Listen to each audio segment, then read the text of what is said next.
What is going on, ladies and gentlemen of the tribe? How are we all doing? We all good today? Hey, Spectre. Hey, Dino. How you doing? You were indeed first. Spectre, if you're not first, you are not first. That much is true. Hey, what's going on, Darth Bakes? How you doing today, brother? You quit last night? Bear said you quit last night, bro. I'm glad you're still here for me. What made you quit, buddy? What made you quit? You just had enough? You're fed up with the game. You're just like, you know what? Time to draw a line under this chapter of my life. Closing the door on the old galaxy of heroes. Second mouse gets the cheese. Early bird gets the worm. Second mouse gets the cheese because of some rather morbid situations that occur there. You are first on Twitch. You are indeed, Dino. First on Twitch. Fifth-ish, says Watch. Maybe. I've stopped counting now, brother. After first, you lose track. Just had enough. That's fair, Bezad. That's fair, brother. Wow. He was mad he couldn't spend even more money on the game. There's always a way to spend even more money on this game. If nothing else, ladies and gentlemen, there is a way to spend more money. I don't want to be on this screen. I want to be on this screen. There's always a way to spend money. I need to climb into first in fleet. I've got my Great Mothers up to Relic 7 now, which I'm very happy about. Just checking this new mod setup. Yeah, okay, so... that's fine, I guess. Fine. Anybody else failing there? Yeah, that's okay. That's alright. I'm just double checking. I've done a new mod loadout, essentially, guys. Because obviously I've had some new units come to the game. I unlocked Great Mothers, took them to Relic 7 just now. And we need to make sure that we get a decent mod set for them on this new GAC. Hey Ninja, how you doing, brother? How's Conquest going? Can you see the... can we see the Datacron setup? Do you want to see how many Datacrons I have, or do you want to see my data disk setup for Conquest? I think that game volume is just a smidgen loud right now. What am I going to be using to beat Night Trooper teams or Enoch teams? Malgus, maybe? Probably Malgus. Something like that. I haven't really thought about it, to be honest with you, buddy. Hey, Tano, how you doing today? Crons? Any you think people are sleeping on? Loads of the Jedi ones are really good, to be honest. Jedi ones are obviously really good. Moff Gideon's one is also really good. Pow's really flipping good. I've got a decent selection of them right now. I've got a decent selection of Crons on me at the minute. Think I'll have 12 or 13 level 9s, but I will show you in a minute. It's just, let's get out of this business first. Excuse me, I do apologize, ladies and gentlemen. I do apologize. I had the need for... no, sneezing, not sneeze. Not the need for speed, the need for sneezing. Do. Alright, cool. Should be alright from here. Alrighty. Don't forget to resave rosters. Yeah, of course, I'll need to do my remod first. Need to do all my remod first. Tried the Gideon DC solos against Gungans in Territory War. It didn't go well. Uh-oh, what happened, buddy? What happened? Did you have a bit of a boo-boo?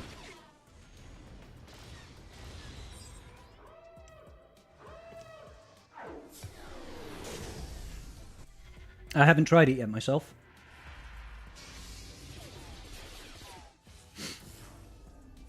Boo, boo, boo, doo, boo. Yeah, we obviously have to get first in Fleet Arena. That's like my crystals are so low right now because of Conquest that I need to be getting that. Gotta get that. Doing good here. Just finished farming Poncho Qui-Gon. Nice. Now to relic farming. Hell yeah. Totally worth it though, dude. Totally worth it. Got about 5 turns, but then they started to wear you down. Damn, son. Damn, son. We're winning! May put them with DTMG on defense instead. Do you not have prescribed defenses, Watch, for TW? Does your guild not say, hey, we need to have these teams on defense? It's been like that for years with me. For years. In 8 more battles with Night Sister Acolyte, and I'll have your second red crate ever. Hell yes, Dino. That's the way, bro. Oh, you meant for GAC. Sorry. Apologies. I think it gets handled a little too easily on defense.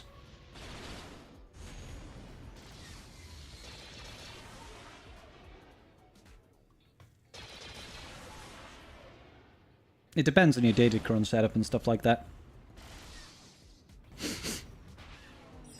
Come on. Let's go. Good business. Do. It could be a decent back wall trap, you know?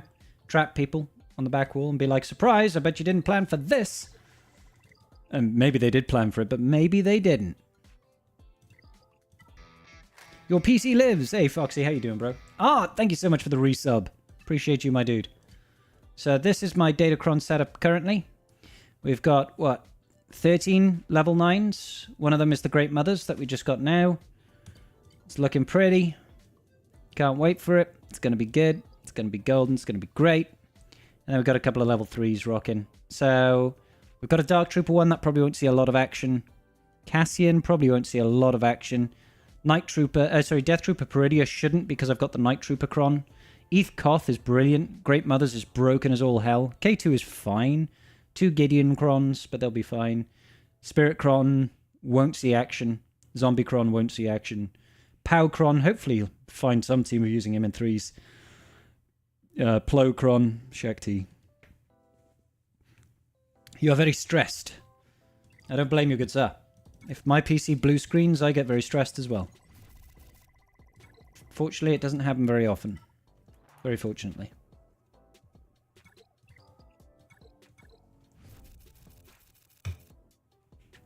How will I counter Great Mothers? I don't think that there's going to be many. I'll probably use JMK Cat.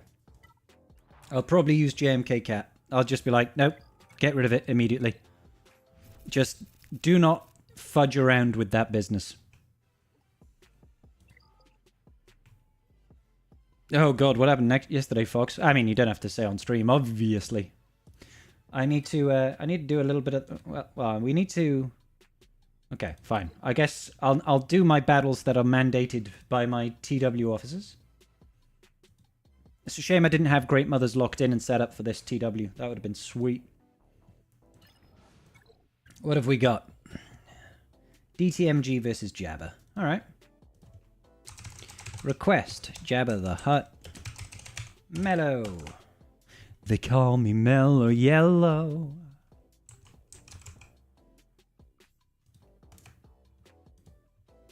Alright. So we need DTMG, Moff Gideon, Scout, TIE Fighter Pilot, Death Trooper. Okay.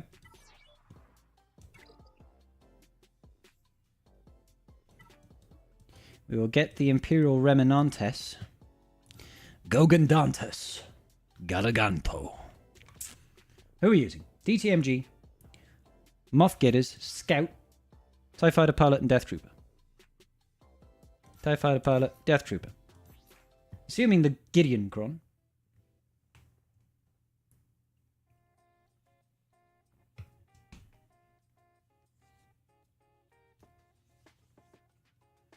Yep.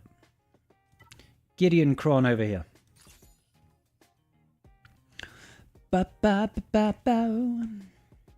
think Zombie Cron will be decent. Mine won't be. Mine won't be. Do you think they will fix Eth Koth Cron with Mace in 5v5? I'm not sure, Big Ninja. Probably. Probably. Slacker beats Great Mothers? Does he? Good. I haven't done any testing yet. I haven't seen any yet. That's fair, Foxy. Just vet bills. Vet trips and bills. Oh no, I hope the yolks are okay. Is it Rex?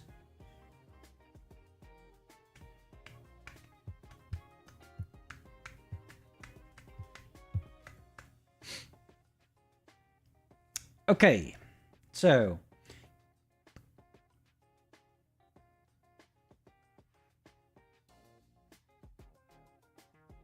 Okay, this makes sense. Let's go for it.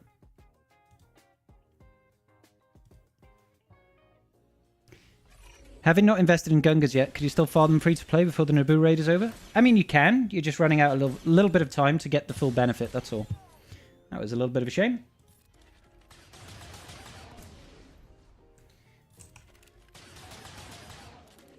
It's,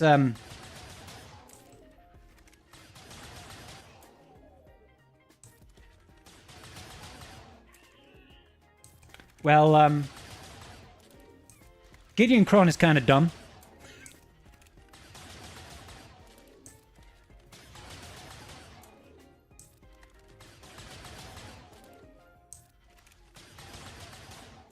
Gideon's like, I heard you like turns, bro.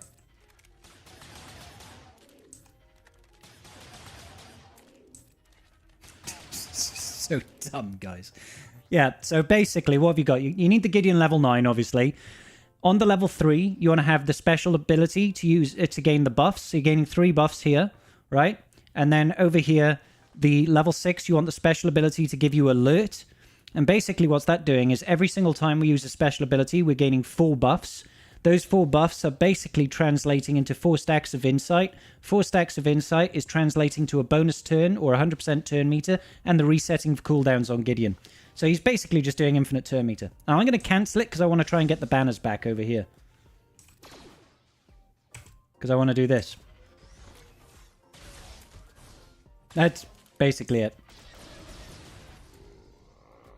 And now we can go back into doing this.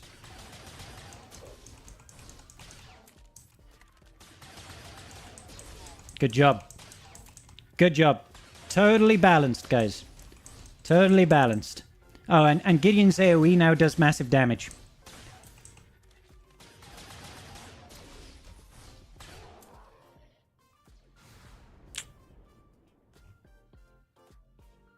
We nailed it. God, that Gideon Kron is broken, dude. It's definitely a skill issue.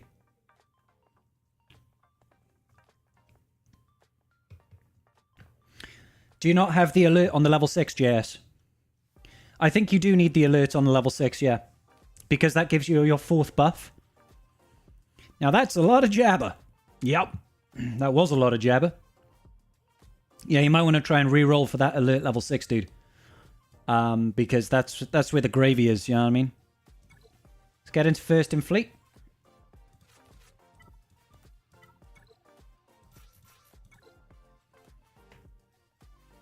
You had to roll the level 3 5 times. That is brutal, mate. That is brutal, pal. Ba-ba-ba-doo. Pew, pew, pew. Pew, pew, pew. Wop, wop. Pew, pew, pew. Mew, pew, pew, pew.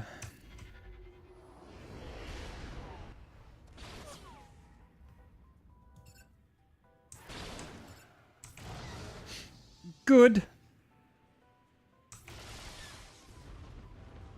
You had to reroll the level 3 5 times. You had all the good level 3s and 6s and then got Death Trooper Peridia as level 9. Rip, Maglork.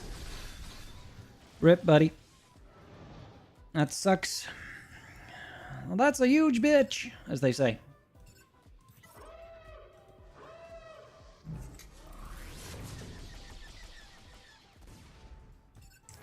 Gain that turn meter. They see me rolling. They hate it. Trying to catch me riding dirty. Sure, we can go full auto from here. Yeah, I was hoping to get Luthans before lock-in, and I had a pretty good setup, and then I rolled. Who did I roll? It was somebody that I didn't want. Oh, it was Cassian. Cassian as the level 9. I was like, if that was Luthan, I would be set. Alas, it was not to be so. Hey, Zelda, how you doing today, buddy? Menanel, how you doing? You rolled 6 Jedi... I rolled 6 Jedi level 9 DCs and got Shakti on the first 5 rolls. Master Qui-Gon Jinn on the 6th. That is brutal. I think I had 2 Shaktis, but I've got an Ether, I've got a Plo. So I'm quite happy. Quite happy overall.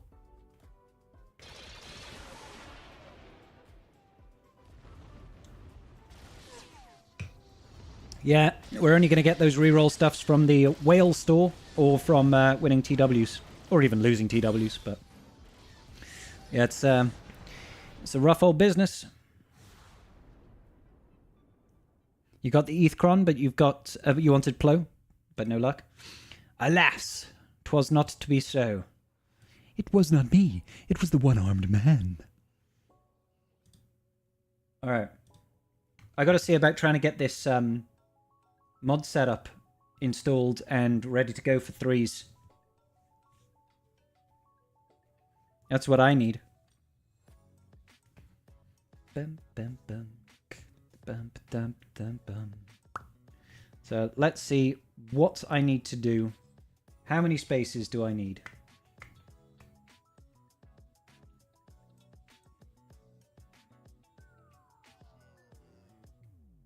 Okay, so I need to free up just a little bit of space.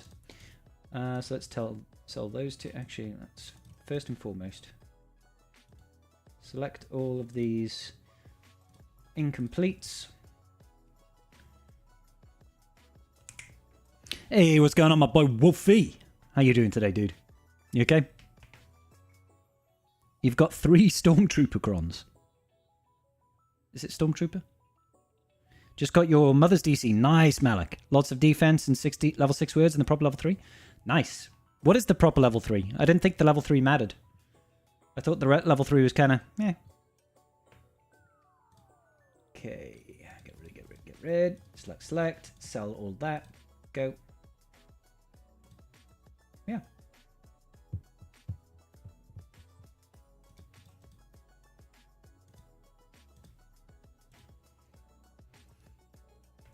Evasion health up. Is that when they use a special? I don't think that's going to make a huge difference, truth be told, brother. But it's not bad, though. It's not bad at all. The level 6 is important, obviously. That makes sense. Let's get rid of that, because that's kind of trashy. Alright. Now I need to free up some mod space. Bear with me, ladies and gentlebeans. I need to free up some mod space. Because we've got too many mods. Too many mods, too many mods. Too many mods, too many mods. Some trashy mods. Nid hwyn gofyn bywyd moethus. Air y byd, neu berlau man. Gofyn hwyf, am galon hapus. Galon honest, galon lan. All right.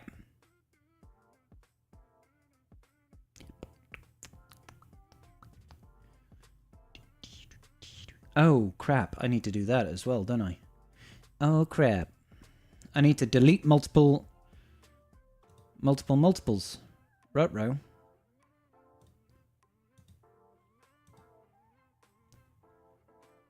I need to do it in what? Sets of 39. God damn. Sorry, guys. Bear with me 1 second.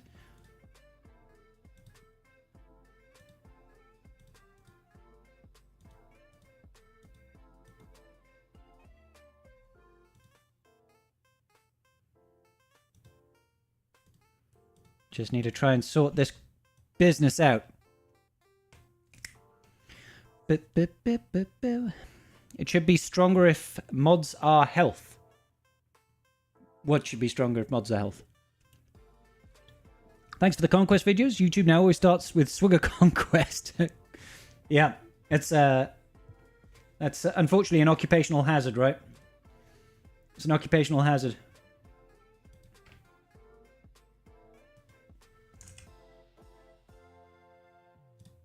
All right.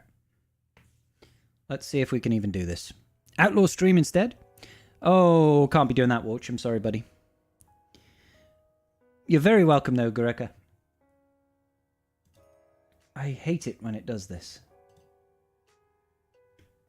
I'll need to rerun that mod loadout again. that automation. Because sometimes it just chooses to lose mods. Just chooses to lose mods and then it says, I can't find this, so we therefore can't split your mod setups. I'm like, okay. Fine. Ah, oh, dear me. How's everybody else's TW looking so far?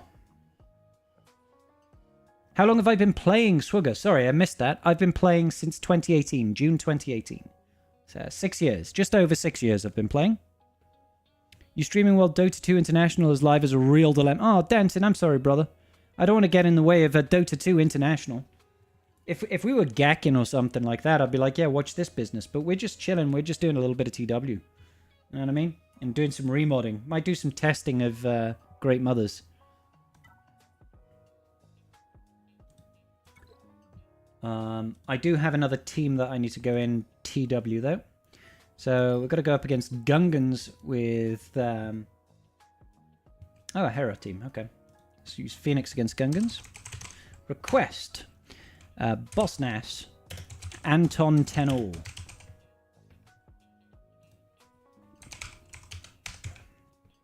And we're using the Phoenix, baby.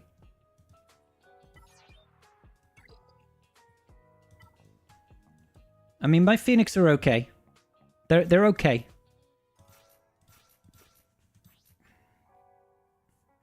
We need a support cron.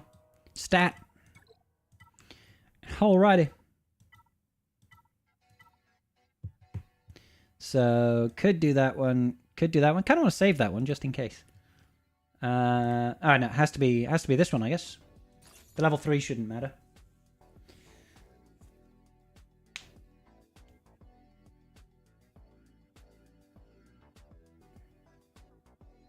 Yep. Okay. Let's go for it.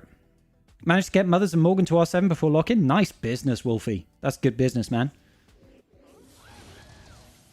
This is always a hairy start. Always a hairy start.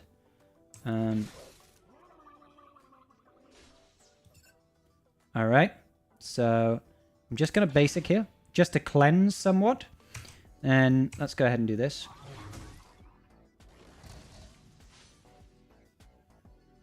Absolutely.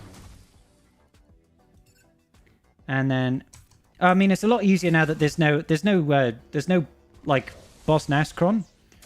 Holy moly! Has he got the support cron rolling? Yeah, that's why. He's got the support cron rolling for literal boatloads of damage. Let's always call in Chop then, try and reduce our cooldown. How is this guy not like instantly dying? Is my real question. Like, there's no way he should have that much protection, surely. Like, stop surviving. There is no shield generator.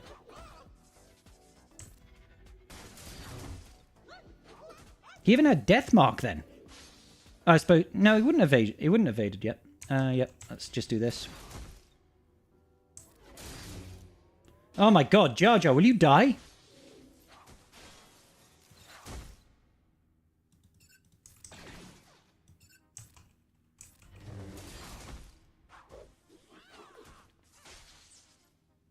This is getting really frustrating now. Jar Jar just refuses to die. Straight up. So I better get rid of these guys instead.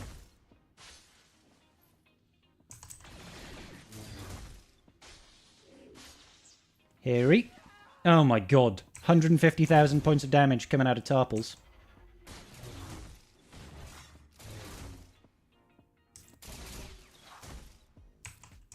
Come on. I just need to get another turn.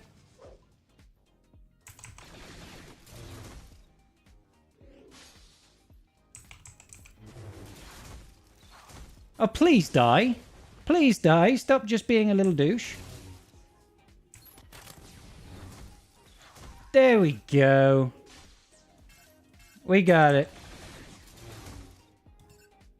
I don't know what they've been feeding that Jar Jar Binks, but he refused to die. He was just like, nope. I'm gonna hang... Oh, yeah, sure. Now you die. Now you die for nothing. God damn. Stupid Jar Jar.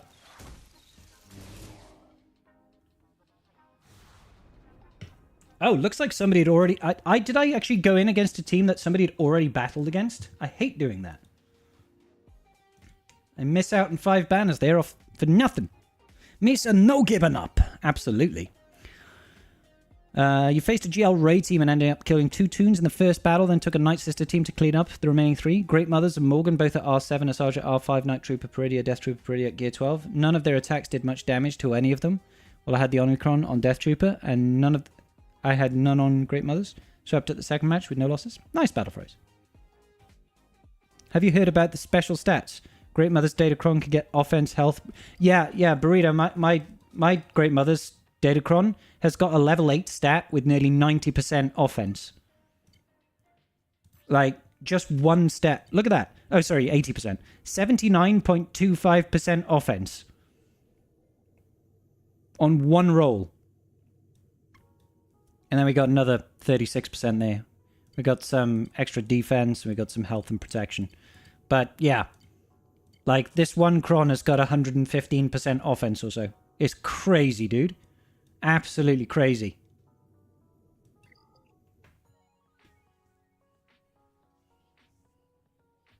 Yeah. Absolutely nutty. I'm a little bit grumpy that I actually went against the wrong thing there. I'm kind of interested to test. Should we give the Great Mother's Kron a test against something? Should we test it in Squad Arena?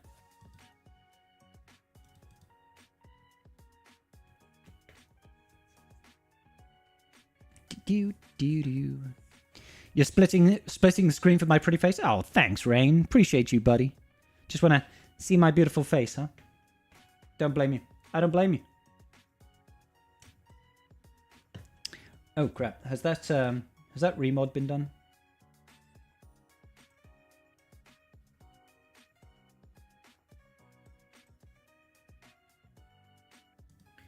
That's fine. Save that. Now let's see if I can split this mod loadout now, because I need to be able to split. My main concern right now actually is that I do not have credits, guys. I've got 7 million credits. I don't think I can even afford a remod right now. Wow. Let's go ahead and make sure we get some more credits. Let's get some credits from there as well. I know that was fleet credits. I want those. I need to go over here. Oh, yay. An extra 1.5 million.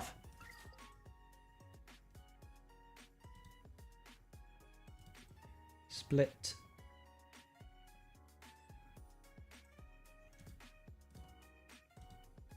First, I'll have to delete those 2 that it tried to split.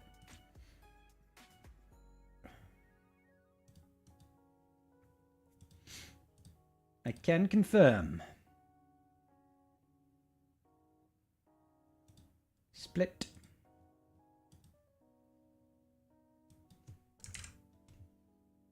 $39. Alrighty. Alright. Okay. Oh my god, look at... I'm so out of gear after gearing up Great Mothers. I did a load of gearing, guys. I took POW up to Relic 5. I took Hoth Rebel Scout to Relic 3. And I took Great Mothers to Relic 7 just now. So it's like, all of my gear has disappeared. Did you TW battles watching Holland versus Germany in the stream? Nice. How's that match going, Guruka?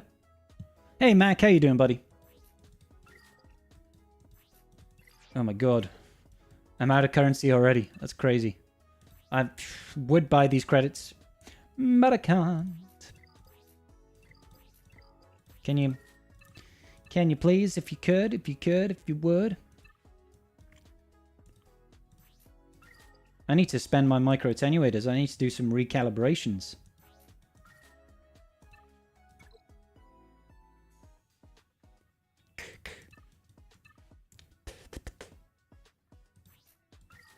Get some more of that. All right. Let's see then. What's the damage?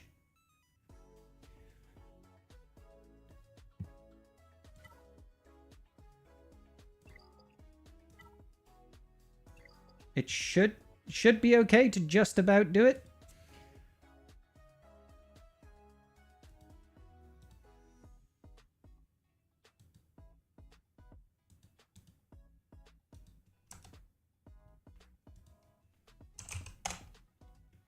Hot Util's not responding right now. Commentator's curse, I guess. Germany just scored, and I'm no German. Oh no. Oh no. I'm sorry. I'm sorry. I hope I didn't jinx it for you, buddy.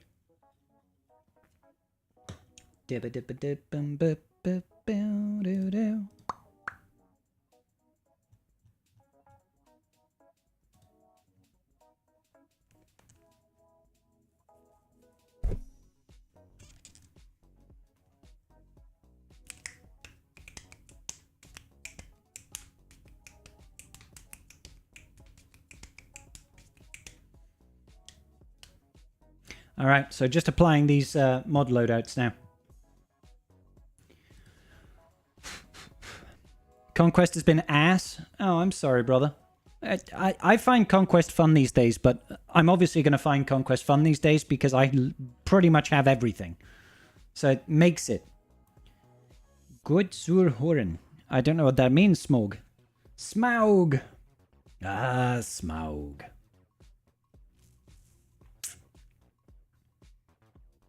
Just doing the Death Trooper Peridia kills feat and Conquest with Thrawn Frenzy tech. Cheese. Nice. Well, I'm glad I can help, Miss V. Glad I can help. That's what I'm here for. That's why I'm here.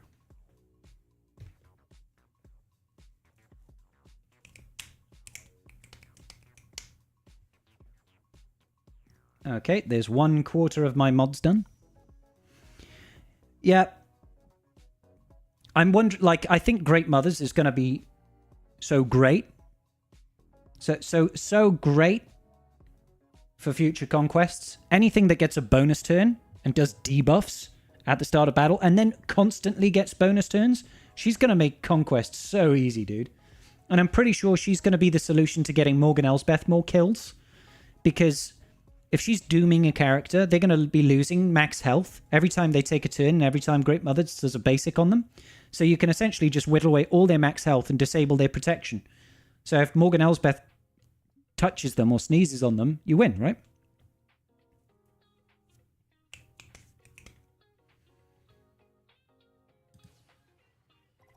So you could probably do, I think there's a cheese for Morgan Elsbeth kills to go Great Mothers with Morgan Elsbeth and having something like that data disk that calls allies to assist on a basic.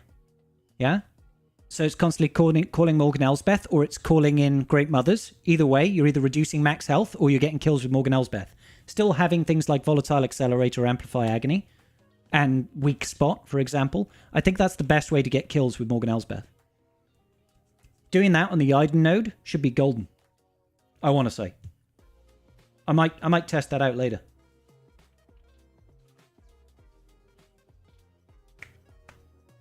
Conquest hasn't been too bad, but I think you'll get 55 to 60 Ezra shards, probably unlocking later than the others. That's fair, Castley. Never would have thought to slow down C-Rex in the Galactic Challenge. Thank you, Scribe, for saving me another hour, even though I spent 30 minutes trying to get the right RNG for Goldbox. Hey, Zelda, I'm glad I can help in any way, man. Like, I don't think it's, like, excuse me, sorry, entirely super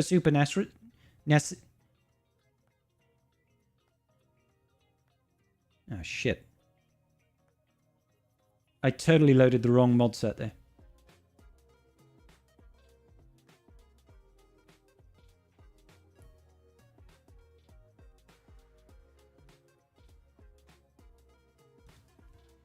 This could be painful.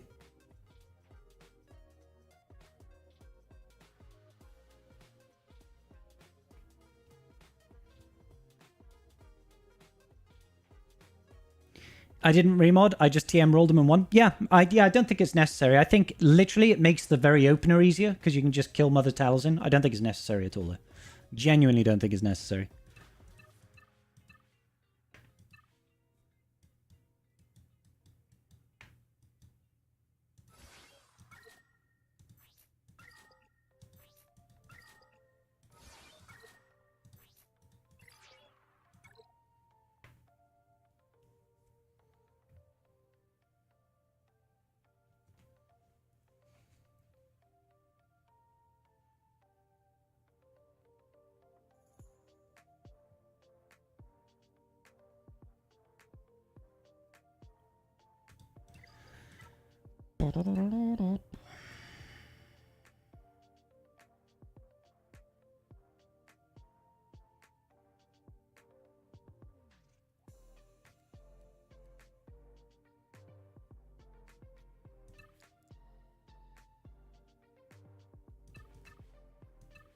Bear with me a sec, guys.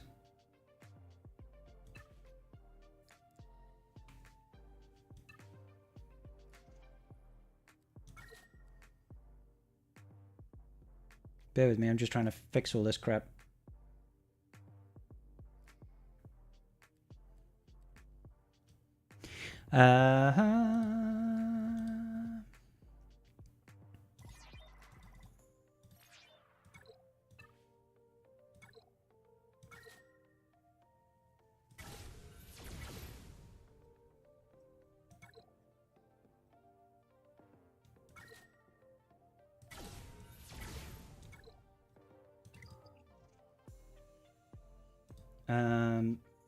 Right, where am I going?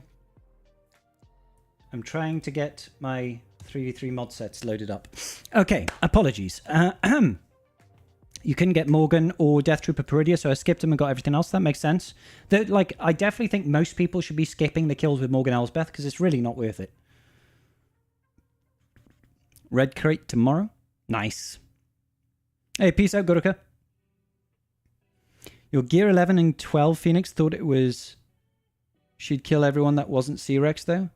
Who is R7 with an AoE, so I needed her to basic and then go for me to kill her right before someone on the enemy team isn't zombie to take a turn. Like, oh, just chaining the death marks on the enemy team, yeah. Bear with me and then a picture of Smudgy. Oh, yeah. We like the Smudgy bear. Smudgy bear is best bear. Definitely the best bear in this house. I do have very many photos of the bear. Mr. Smudgy Bear is takes up a large percentage of my phone's memory. You know, how to make the rules. How to make the rules. Bear with me while we bear with the bear. Bear with the bear, with the bear, with the bear.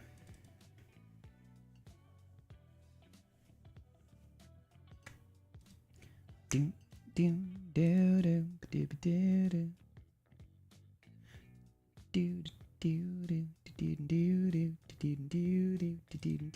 do. Oh man, I wish the equipping of mods didn't take quite so long. It just takes ages in the time lapse. It's like, gonna slowly increase these mods.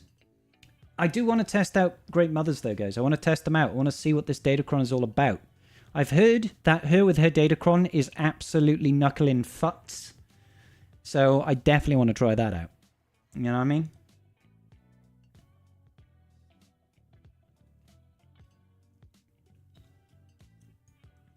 Also, that's so empty. I do need to grab another one. It should play that song while doing mods. Which song, Anktha? How you doing, by the way, bud? Back in one sec.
They come to you.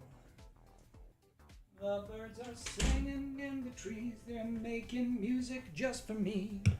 The bare necessities of life, they come to you. They come to you. Don't worry about me, I'm just singing about the bare necessities, guys. It's more beer-related music for you.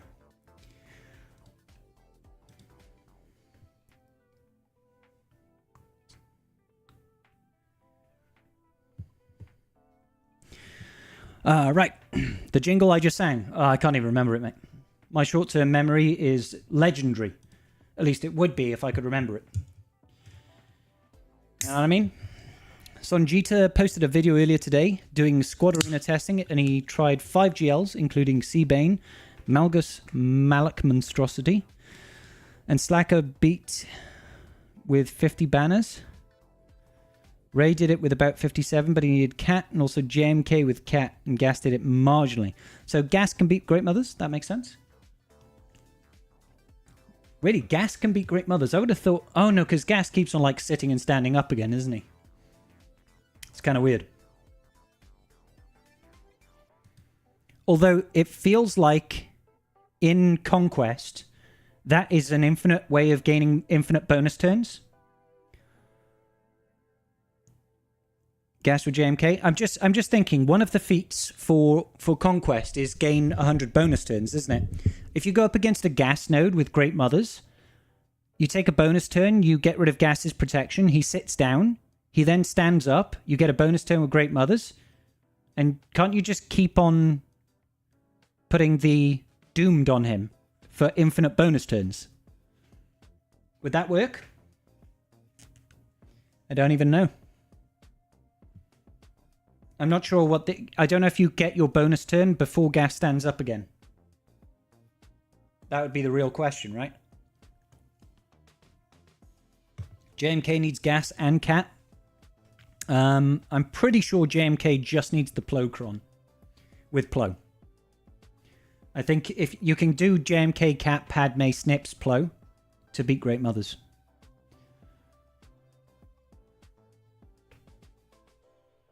That's what I've heard on the grapevine, at least.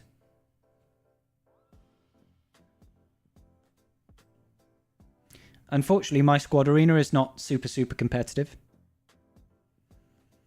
No. You're thinking of it backwards, Ankhthar. You're gaining a bonus turn with the Great Mothers, not with Gas. And Gas doesn't get a bonus turn, he just builds turn meter. So... basically, Great Mothers gets a bonus turn whenever somebody doesn't have Doomed. So she takes a bonus turn immediately at the start of the game. She puts Doomed on someone. If you put Doomed on Gas, he loses his protection. He sits down. He loses Doomed. Gains all his protection back. Stands up. Now, I'm wondering at what point does Great Mother's bonus turn trigger?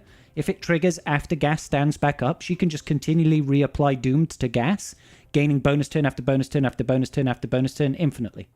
And that will be able to do 100 bonus turns in one battle. On auto, basic, I guess.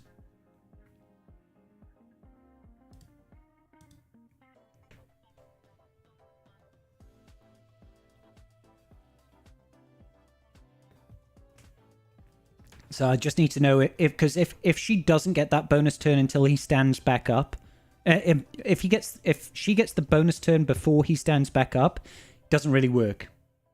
That's the only issue. I should try. Yeah, I should. I will try. I will try. But first, I want to make sure that I'm all locked in.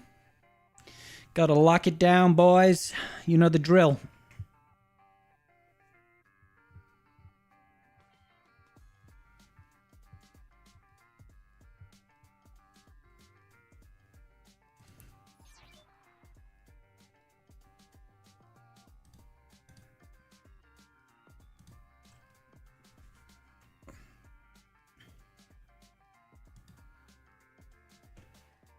Great Mothers can't use Fate Weaving 2 turns in a row. Wouldn't that stop it? I can't remember. I just remember seeing Arnold doing it. I'll see if I can find Arnold's stream of it.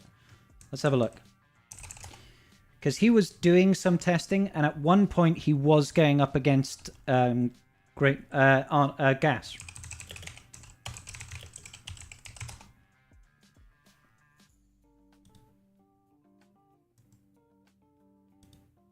Okay, so I mean, his we is almost beat unlock GW and without testing. Datacron, but yeah, with the Datacron, as I said, I JMK, Ray, Gungans, Let's go. Generator. Like, you gotta, the auto's killing me. Stand gear and modding. Here we go. Super Against easy. gas.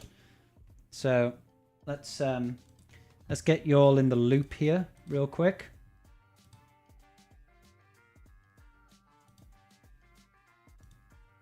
So what was happening when he was going up against Finally. gas? So he starts the turn, gets a bonus turn, puts the doomed on gas, and then he'll be able to put blessed or blessed, however he wants to call it. I think this is like his first battle, so he was taking it slow, having a think to himself about what to do. So come on, just put the blessed on. Put the blessed on. I want to see what happens next. Come on, Arnold. Let's go. Avanti. Avanti. Arnold, come on, damn it. Jesus. Arnold! Move! Stop talking. Okay, gas stands back up. Bonus turn. Thread weaving. Does this. He does it back on gas. He sits down. Gas stands back up. Doomed. I mean, that kind of answers the question, right? Gas sits down. These guys take a turn for some reason. Gas stands up. This time Morgan Elsbeth takes a turn. There must be some form of turn meter generation going on somewhere. Sits back down. So I'm just thinking, if it's just a solo Great Mother, will you just constantly be able to do that? Who knows? Seems in principle it works, though. You know what I mean?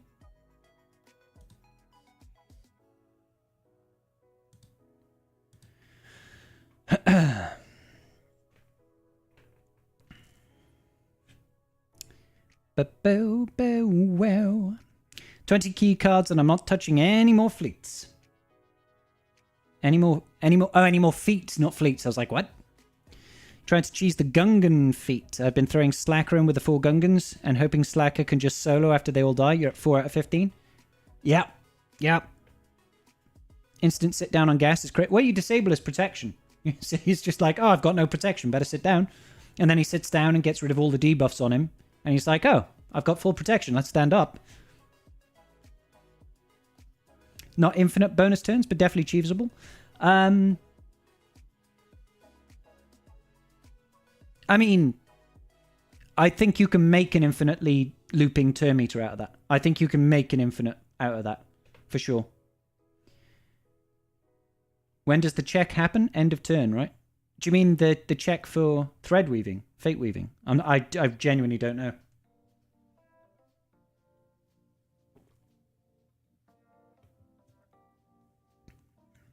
If you had something... It's tricky, really. Tricky. Sorry, guys. Equipping these mods just takes forever. Had a depressing moment yesterday. I'm sorry, Jason. Accidentally applied the Omni to Enoch instead of Night Trooper. Submitted a ticket, but CG won't reverse it. Ouch, bro. Enoch's got the TB Omni, isn't it? Apparently it's a really good TB Omni, but you still, it's a TB Omni. And that's kind of painful. So I'm sorry to hear that, Jason. Gas will need a knee replacement pretty quick. Yeah, he's going to have a bad back. Oh, my days. What Gungan feat? I think it's the win with 4 Gungans surviving. Check the kit. I'm at work. I can't check it right now. I'm constantly being kicked out of the game because of my remod. I'll check it in a minute.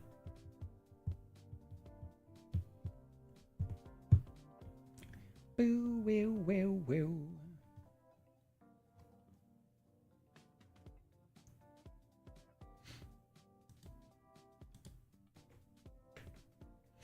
Hey, Kitch, how you doing, brother? I'm doing great.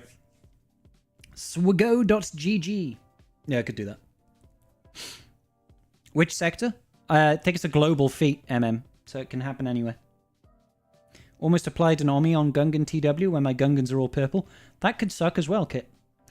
I've still yet to apply the Boss Nass Omicron. You should be able to do most of it in Sector 1 bonus node, Casty. Just go in against the Bad Batch. Bad. Bad to the batch. Bad. Bad to the batch.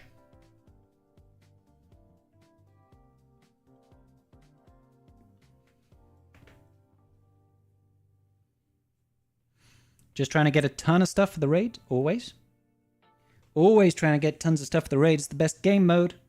I know the experience can be quite painful, but the rewards are anything but. Why does remodding take so long? What am I remodding for? I'm remodding for... I do, like, generally speaking, when a new season of GAC comes out, I do a full roster remod. So I remod all my characters with all the new mods that I've accumulated and new characters that have come to the game. It's not necessary at all, guys. It's not necessary at all. I do it because I want to, basically.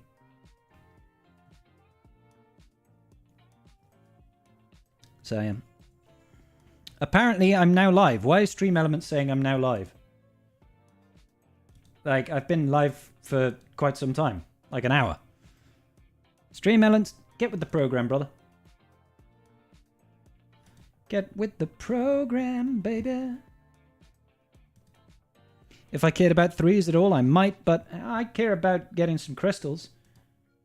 I mean, I have to care about threes right now, because if I don't win this first round of threes, I'm going to get kicked out of Kaiba 1. And that would be just embarrassing. How embarrassing.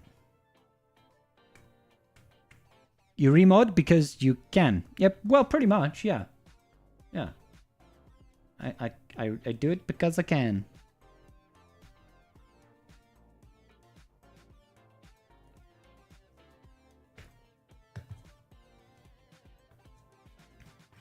The biggest problem is very expensive in credits. I think I'll end up with I think I'll end up with a Beck with the bros because I don't have Queen Padme. So that'll be fun testing. Yeah, fair. Why not? Imagine getting kicked out of Kaiba 1. Noobs, I know, right? I know, right? Yeah, I just had a pretty bad 5v5 after a pretty bad 3v3. Combine that with the skill squish taking like 80 points from me. I was like, uh-oh. I'm like 5 below the threshold right now. I think I'm 605 skill rating out of 610. So I'm like, huh. Not me and Kaiba 4. Exactly, you'll never get kicked out of Kaiba 1.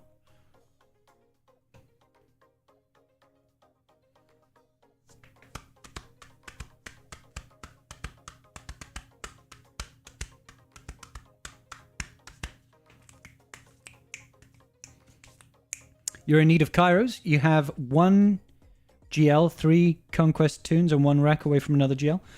Yep. Sounds like you need a lot of Kairos, brother. You missed the last week of 5s because I thought I signed up when I didn't. Almost dropped straight through Kaiba 2. Oof, pilot. Pilot, buddy. Missing a whole week. It's wild. I can never get kicked off if I never get there. Hey. Guys, don't ever strive for anything. You'll never fail that way. Have no goals, and you'll never fail to hit them.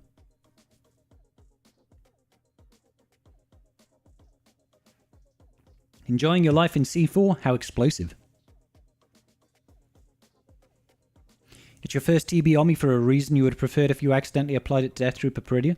TW Omni would have been more favorable. Yeah, I've got no interest in applying any TB Omnis, to be honest. Like, in principle, I wouldn't mind them, but I don't want to sacrifice TW or GAC performance for the sake of a game mode that I don't need to perform any better in. You know what I mean? It's like, TB is TB. We hit our stars no matter what. No matter what. If all the combat missions really meant something, or if the combat missions were even fun... You know? If they were even fun, I would consider it. But they're not. They're not fun at all. The only planet that I find fun is Geonosis.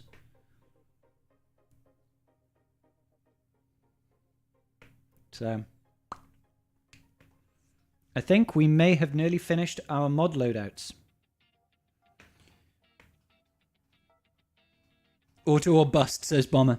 I don't quite go that far. There's like, if I'm using Jabber, for example, Jabber is just like full auto. Just like, yeah, go.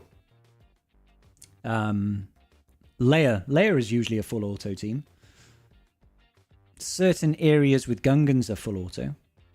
Like some of the first planets can be autoed.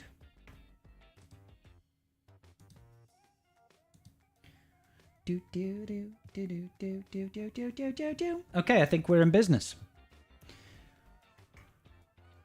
Gungans, CLS, Inquisitors. Inquisitors, yeah, pretty much Inquisitors. Inquisitors wreck pretty much everything. Gungans are definitely not a full auto team, Bomber. Like, you're asking for trouble autoing Gungans. Yeah, like, can you do it? Probably. Is it reliable? Fudge, no. There's no way that's a reliable thing to do. Yeah, no. On middle they are, absolutely. But the thing is I don't feel like I need any more mixed teams.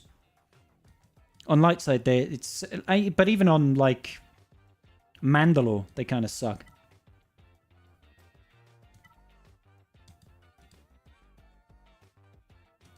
Have we had any more? We have not had any more messages for TW.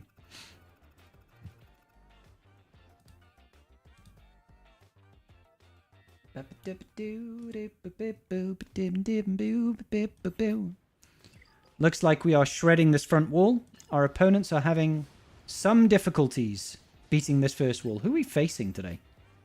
The Desert Reapers.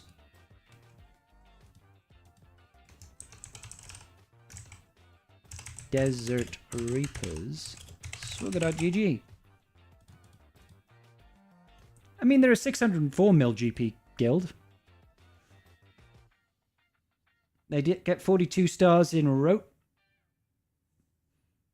So they do pretty well. It's sad how easy Inquisitors without Reaver battle is with Treya. How easy Inquisitors without Reaver battle is with Treya. I don't know what you mean, MM.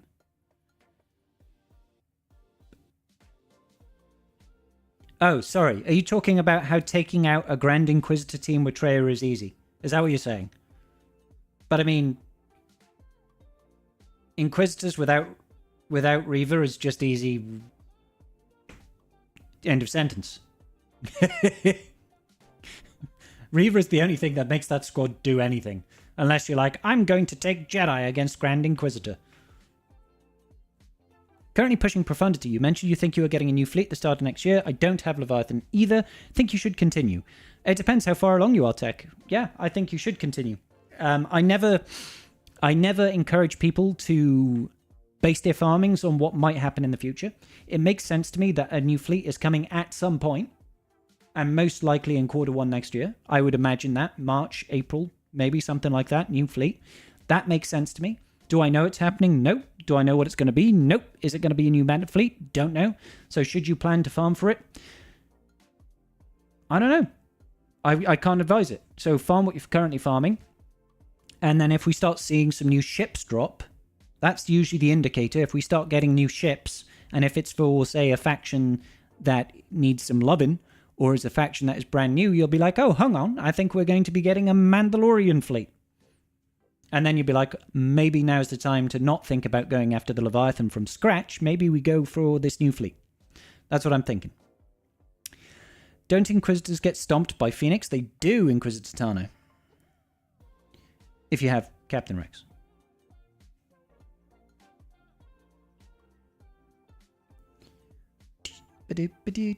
I'm doing very well, thanks you, Bob. How you doing, buddy? How well do you think Great Mothers will do in 3v3? I think with their Datacron, they'll do phenomenally well. It is pretty crazy business. Fleet development is indeed very important. You're absolutely right, Jason. No worries, Tech. We got Tech here. I kind of want to test out Great Mothers. Which one should we go up against, guys? Should we go up against Levante over here? Should we go up against Rogue One? I mean, we've got an Eathcroft or we've got a Plocron. Who should we go up against? Did I resave my roster?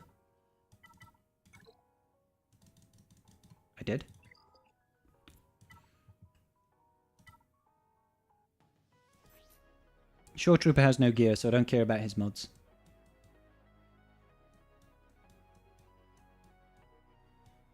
I mean, Kanan, your mods should at least be leveled up. I've only got 1.4 million credits left. Ruh-roh. Boom, boom, boom, boom. Alright. Go up against the Eth Kothkron? Okay. So this one over here. We'll go Night Sisters. We'll go Great Mothers. Morgan Elsbeth. We'll take in you. Asajj. And not any shit. Acolyte, I guess. And then where it is. There it is.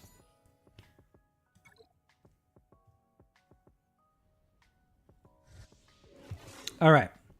So, the question is, do we go after someone like Kenobi? We should probably go after Eth Koth, actually. Because I think he taunts, doesn't he? Let's go after you. And then I could put the instant defeat immunity over here on Morgan Elsbeth. So... yeah, let's get rid of all the buffs. That's a lot of damage.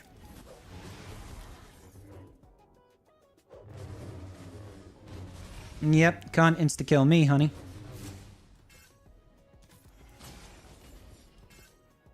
Sure.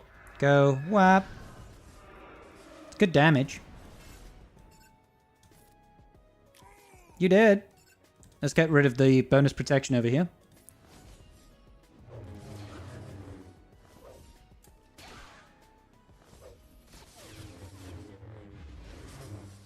I mean, they are doing no damage.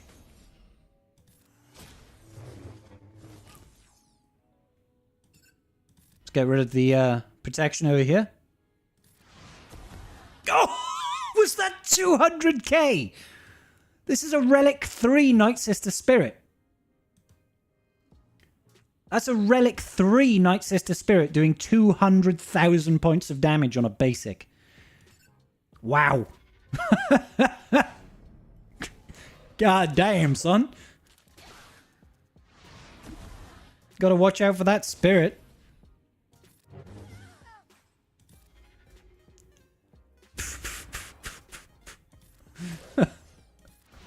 That was crazy. We obviously can't crit him right now because he's got that bonus protection, but holy moly.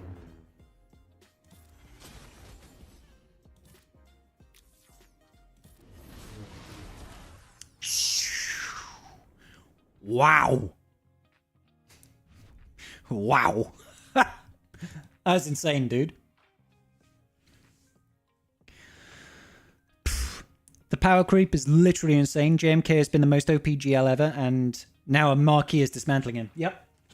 Marquis with Marquis Kron is indeed dismantling him. I was watching Sonjita test against them earlier.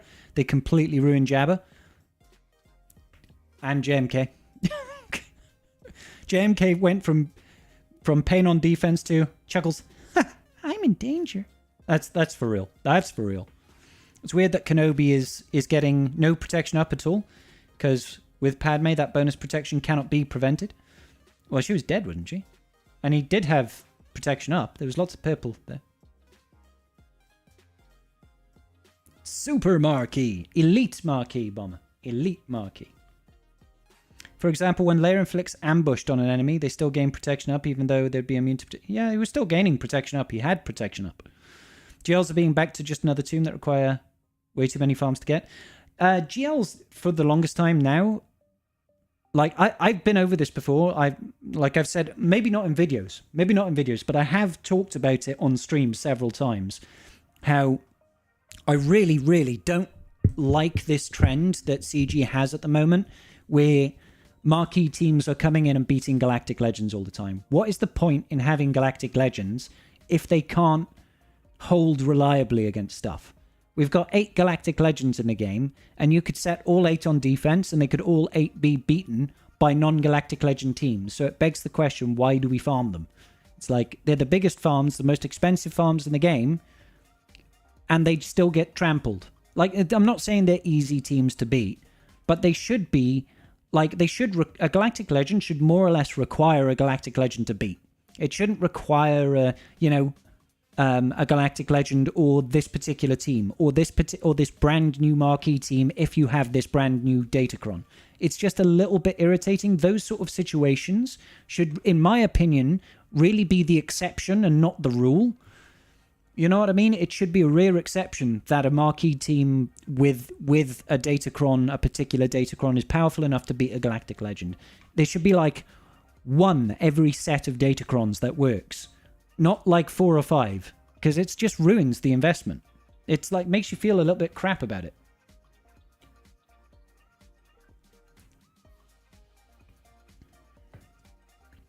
Midnight, there's been no communication on that. Sometimes they give you the 5 free shards, sometimes they don't.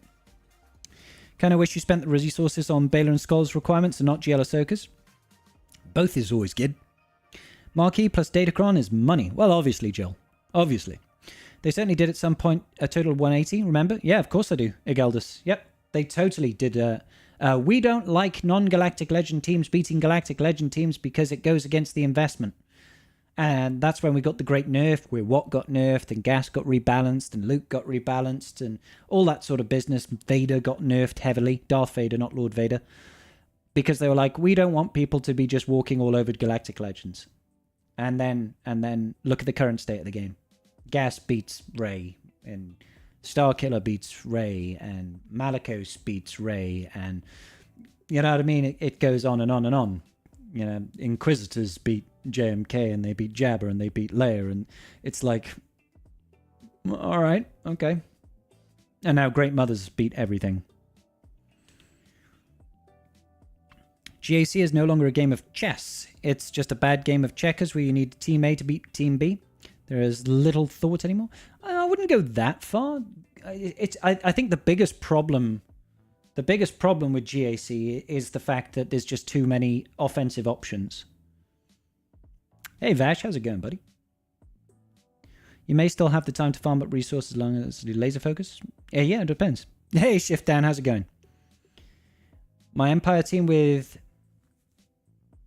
Death Trooper Peridia never got a turn in P5. How do you go before enemies? Indeed, how? Unfortunately, in this current Datacron setup, there's no Ruthless Swiftness, so getting that first turn can be a real pain. You can try to cheese it by using Frenzy data discs, Frenzy tech consumables, and using Wattan board to start triggering those bonus turns. But of course, that's a consumable, so you'd have to not finish the battle. Great Mothers beat everything because the power of money! Oh, sorry, you said many, not money. Gotcha. Now, which one had the bonus turn? Which sector had bonus turns as one of the feats?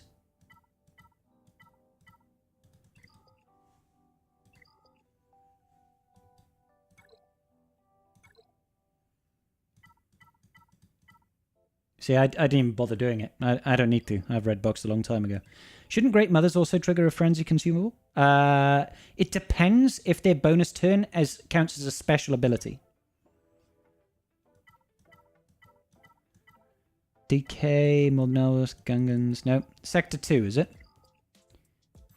It's definitely not Sector 1. Okay, now everybody's just going through and saying every sector. So thank you, everybody. Very useful. Sector 2 that does it. Okay, so if Sector 2 has got a gas, I'm going to blow 20 energy here. Oh, I'm going to blow 20 energy here for the sake of science. Okay, for the sake of science.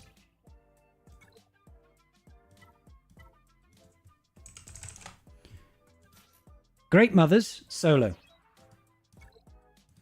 For the sake of science, we shall science. Let's see what happens.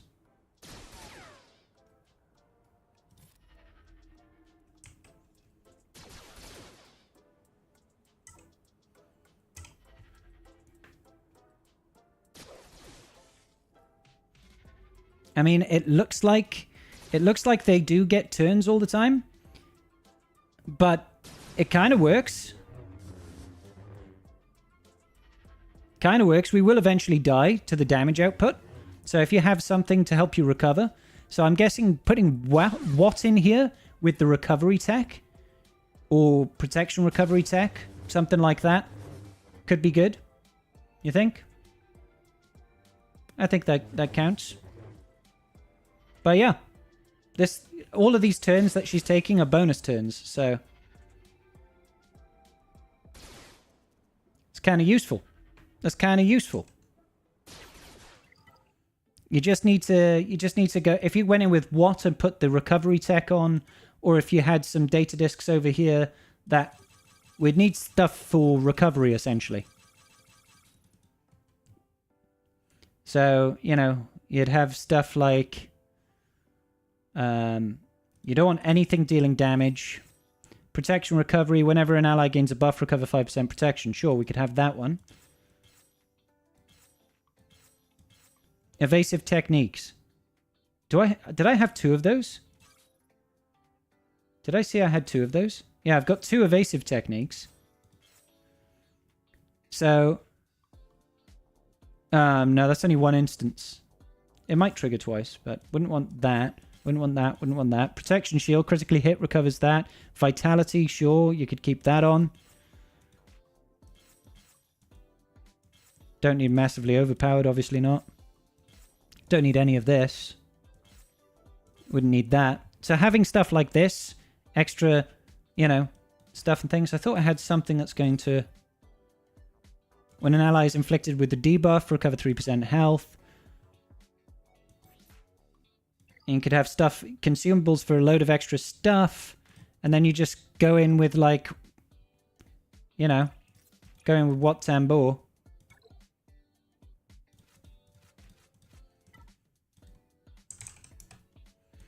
And you put the recovery tech on him. Oh, actually, no, that'll stop the bonus turn. You can't do that. It needs to be full Night Sisters, so you can't have what? Can't have what at all.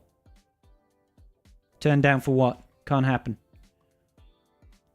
So, but yeah, doing stuff like that, you could probably get a lot of bonus turns. I don't think it's entirely necessary, but hey.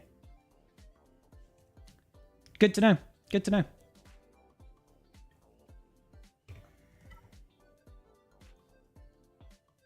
Maybe just zombie? Yeah, that's a good shout, Collison. Yeah, that's a really good shout. Having zombie in that team would mean you'd have someone there to tank the damage, as it were.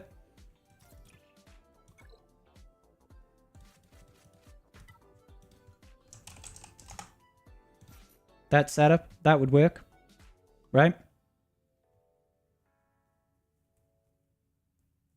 It does, Wolfie. It does completely. I just always like to find things like this. It's kind of cool.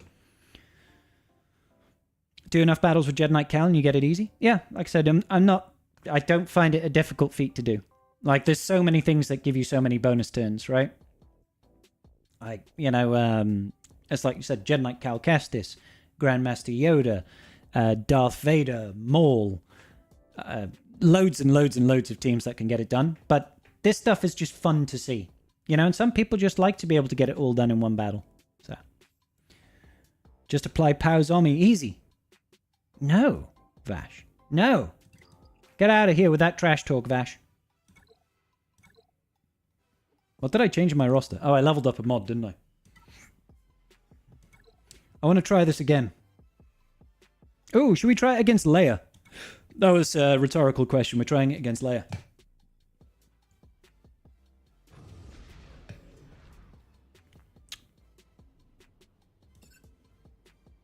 I don't know who to do it against. I want to get rid of Rex, so I'm just going to do it against Rex.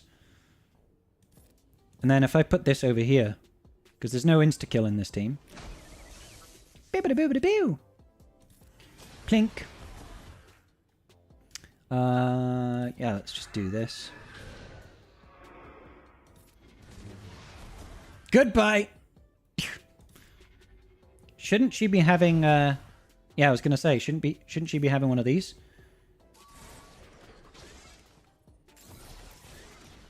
Look how... Just absolutely tanking it all away. Can we ignore taunt? Oh, we can. The blasted character can ignore taunt, can't they? Whee! Let's see. Let's get Armor Shred on Leia. I genuinely feel like we can just focus down Leia and she'll die.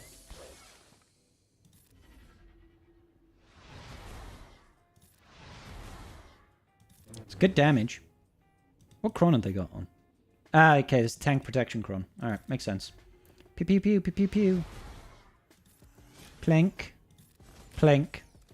I mean, Leia's just really tanky, so there's that. Need a turn with Spirit. Let's go over here. Whee! That's so good. That's really good. Let's see. Let's do it on R2 next. Make sure R2 doesn't have any of that business. Get bopped, yo! Absolutely. Armor Shredder. Oh my lord! That's so much damage. Oh, he's got DI. 150,000! Oh my god. Do not mess around with Spirit, bro. Do not mess around with Spirit. Spirit does not play. I kind of just want to... we're not critting though. I think that's the problem. Not critting.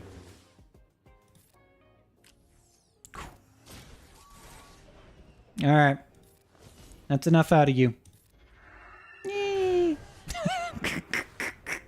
Like, they did nothing. They did absolutely nothing. That's crazy, dude. You thought Great Mother stopped zombie reviving for some reason. No, nothing can stop zombie reviving. Dagnus. Zombies revive while there is a Night Sister ally alive is unpreventable. So it's kind of like, you know, unstoppable force versus immovable object. Nothing happens. Did I get the POW and Luthen Datacrons? I didn't get Luthens, I did get POWs, JS. So I've got a decent selection. I tried to get a Luthen Datacron right at the end, but I ended up rolling Cassian, which is a bit of a shame. But there we go. I'll hopefully try and re-roll that after this territory war to get a Luthen Datacron. But we did got Dark Trooper, got Death Trooper, got Eathkoth, Great Mothers obviously, K2, 2 Moff Gideon ones, Spirit, Zombie, POW, Plo, Shakti, and then a couple of 3s. That's the Conquest version of Spirit on steroids, no? I think so, Collison. What do I think is better, the Luthen Cron or the Support Cron under Saw? That's really tricky. That is really tricky. Because the Support Cron does crazy things for Luthen, for Saw.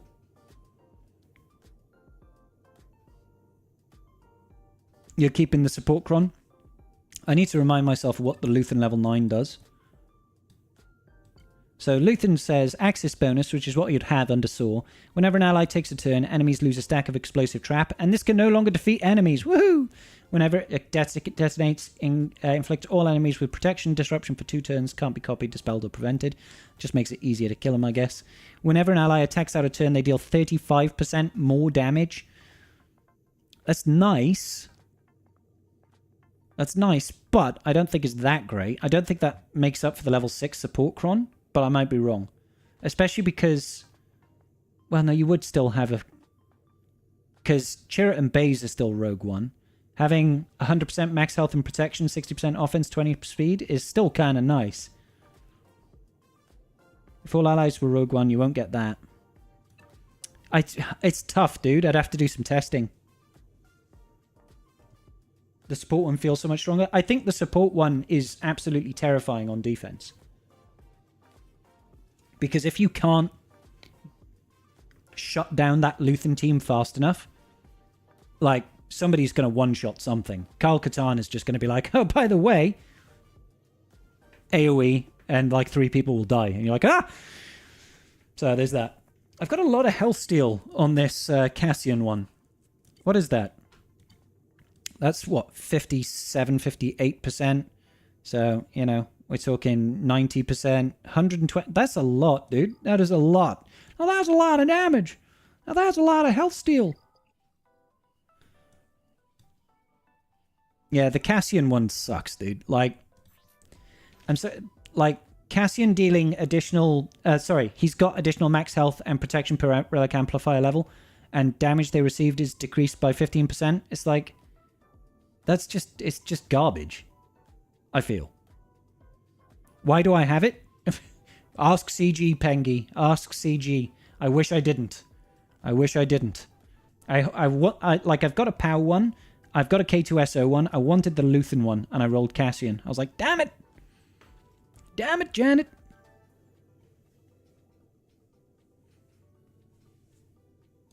So, yeah. Hopefully we'll be able to get something better.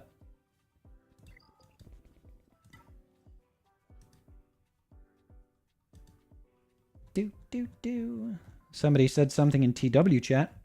Anyone without an Omi Hera? No. I've already used my Omi Hera. Ooh, looks like we're nearly through the north. People be dropping battles on Jabba. Don't I still have Enoch?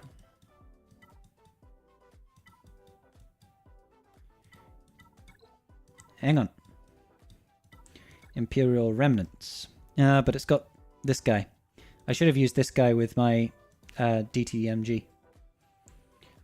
Because I can't imagine I'll be able to do much with that.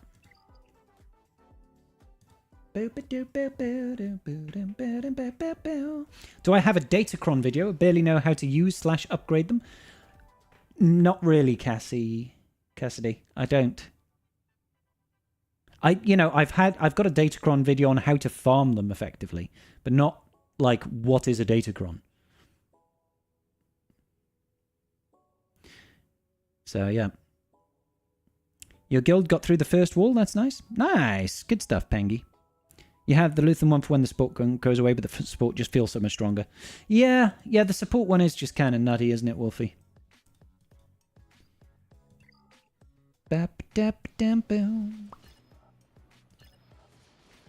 We're not even halfway through this wall with the Gungans. I hate that I happened to pick a Gungan that had already had a battle against it. That makes me look like I'm garbage.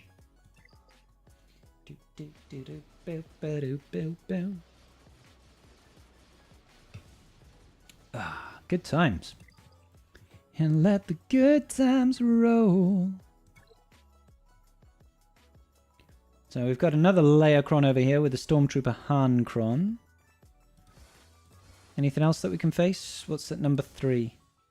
Yeah, it's all Leias. All Leias at the moment. I'm pretty sure we'll have no problem against this. I'll be curious to see how far I fall down using Great Mothers. Because, like, I don't have good mods on this team right now. Like, I definitely don't have good mods on my Night Sisters. So that Datacron is doing some heavy lifting. Relic 7. 317. See, it's not particularly good. And then we have... She's got all health sets. Oh, she's still pretty healthy. Protection and health sets. Just making her chonky by the looks of things. What about Spirit? How bad is Spirit's mods? Ooh, yeah, Spirit's mods are pretty bad. Suppose I could upgrade some. Yeah, let's enhance Spirit's mods. Two speed rolls with a 12 is actually really pretty nice. 3 and 15, that's always an upgrade. Don't really want that rolling into percentile health, but I'll take it. 2 and 10, not something... Oh, but it's got 4 rolls in potency. Nice! 5 rolls in potency. Sick. Roll speed. Okay, that's enough out of you. 3 and 13 is not good. I'll leave this one as is. Should we do one more roll here? Still, yeah, just doesn't want to roll speed today, guys. Just doesn't want to roll speed. Let's relock in. Another streamer I watch is still on number 1 since they launched. You won't fall much, you won't fall down. Hey, Karth, how you doing, buddy?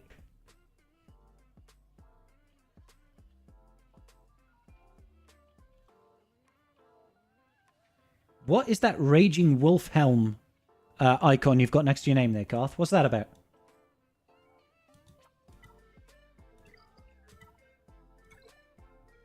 All right. Let's go face off against Cub.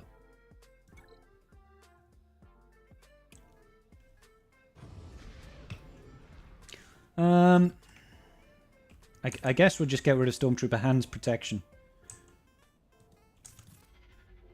And then give that over there. Because Blessed does extra stuff.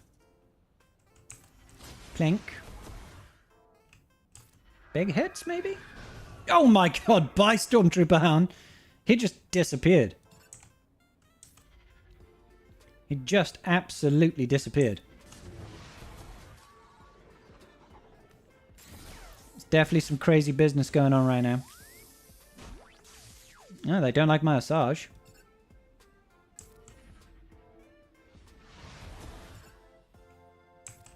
Definitely do a little bit of that whirlwind action.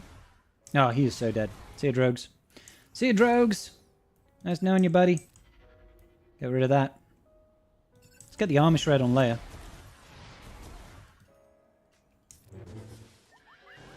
Whoop, whoop, whoop, whoop. Oh, he's got DI. Alrighty then. I mean, it feels very, very easy. I will be honest. Let's get rid of all that. Get rid of some max health. Can we just get rid complete? Not quite. Not quite.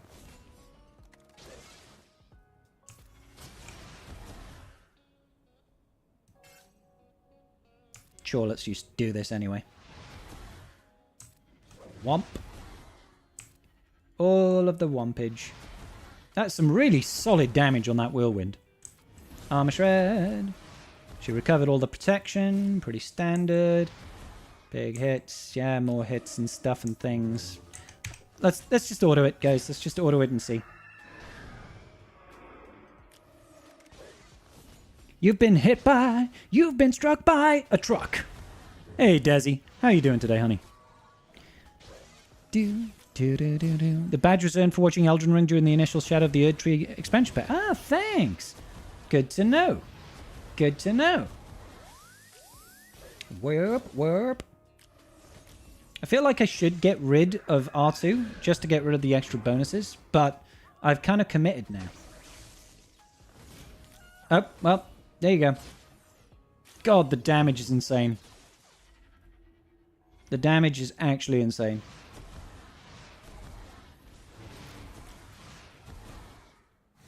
Nice. Couldn't be better. Almost got the mummies to 7-star. Can't wait to play with them. Desi, you getting them to 7-star tomorrow, Desi? Because we've just been messing around with that Datacron, and it is next level nutty. How I would best describe it. Next level nutty. I'm so low on all materials now. I have, like, burned through everything. I need to stop relicking up random characters. Well, they're not really random, though, but yeah.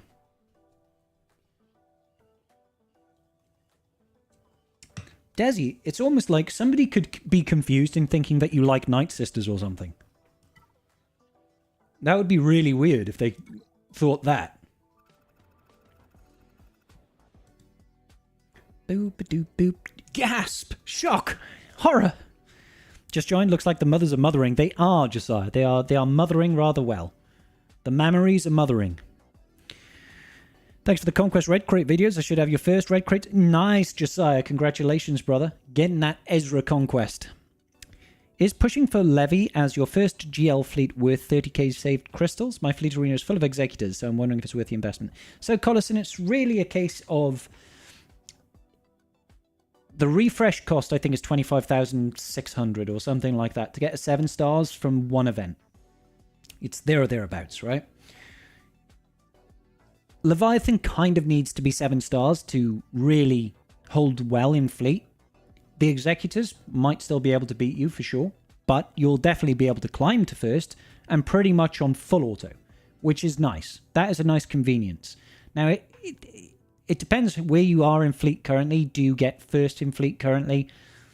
That will determine how valuable that is to you. If it gives you the peace of mind and it helps you in GAC and in territory wars and stuff like that, and territory battles as well, then great. If you don't currently get first in fleet, then you can see it as a net earn of 400 crystals a day. So how long would you have to have first in fleet every day to pay off that difference, you know?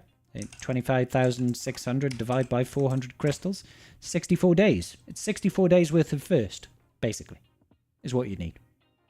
You know, 2-3 months worth of first in fleet. Are the Great Mothers better moms than Padme or Leia? Well, it's really hard to say how good of a mom Padme was, because she wasn't a mom for very long. All right? You know, I'm not being rude about it, but she wasn't really there for her kid's upbringing, was she? Leia, on the other hand, she did have a son. We all know how that ended. She's probably a better mother than her mother was, just because, you know, at least she was there. It's just so harsh.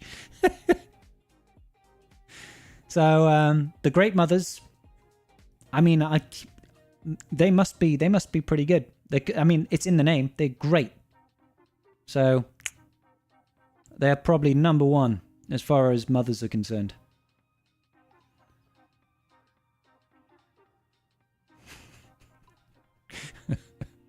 Padme still managed to raise two of the galaxy's greatest heroes. And you know, one of its greatest tyrants as well. Yeah. Rough biscuits.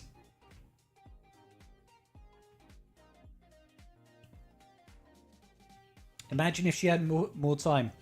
I mean, she didn't really raise them though, Web. If you're talking about her kids, she didn't raise them. She had zero input. The only thing she did was name them. And I suppose carry them for 9 months. Like that was her impact on mothering. That was her contribution. Imagine if she had more time. Yeah. Yeah, it's a crazy world we live in. Well, actually, it's not, because this is in it's Star Wars universe. She birthed them. Had she raised them, it would have been a different story. Exactly. I'm sure they would have been great. You know? Could you imagine what the plot arc would have been like if Padme hadn't died and the story was of Anakin trying to chase down Padme and his kids because he just really, really wants to be their daddy? You know? Uncle Owen is a better mom than Padme. Aunt Beru. What about Aunt Beru? Wow. Part of me wants to be like a big douche and just jump into first. And just sit in first and see how long it takes for someone to knock me down. That's a new name. Beak Gwenders. If Padme lived, Qui-Gon had lived. So many ifs. I know, right, Desi? You know? Do it. I'm not that mean. I'll probably have somebody in my squad shard chat going, Scrabbles, can you please change out your team? They're just too rough. And I'll be like, yeah, okay, fine. You need someone else to run the team in your squad arena so you can test the counter? I know the feeling, Karth. If anybody in my arena is going to have it, it'll be that Luente bloke. Let's see if Luente's got it. He seems to be quite a big whale.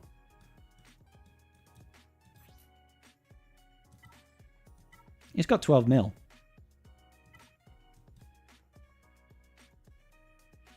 I know how the alphabet works. Night Sisters. He didn't whale on them. He did a little bit of light whaling, but no proper whaling. Alright, I stand corrected.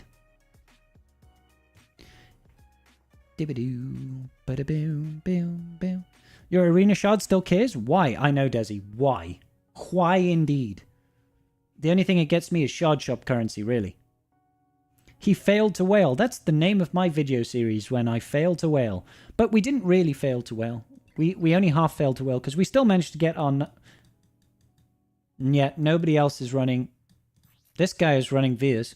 Oh, he's got Gideon. He's like, I know, I'll beat every team that isn't JMK. And then what's the teams above him? Okay, well, we've got some layers. Got some layers, but we can JMK and JMK and layer and layer and JMK and layer and JMK and JMK layer and jabber and jabber and layer and layer and layer and layer and JMK and layer and... At least Squad Arena looks different. And there's me. Desi, you'd be so happy. You'd be so happy being like the person at the top of the Squad Arena with your great mothers. Karth, did you take Great Mothers to Relic 9?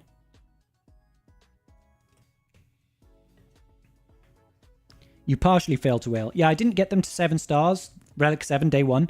I'm not quite Arnold levels of whaling. I still don't have... I do not have the appetite to drop like $300, $350 to get them day 1. I really don't. That's too much money. You did R9 Morgan Elsbeth as well, did you really? You're a mad lad. Karth is just like, I've got too few R9s. Let me just throw some more at it. There's Weiston. Where is Carthrick? Cartharica. There he is. Cartharica. Oh, there it is. Number 1 in Squad Arena. R9 Great Mothers. R9... What's the face? Merrin? And... What? This is a weird team, Karth.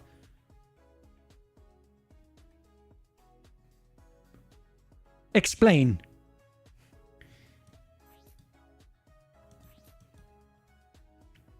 Yeah, she's a chunky girl, 327 speed. Holy moly. R9. Wow. Carthrick with the big numbers. 345 speed, 100,000 health.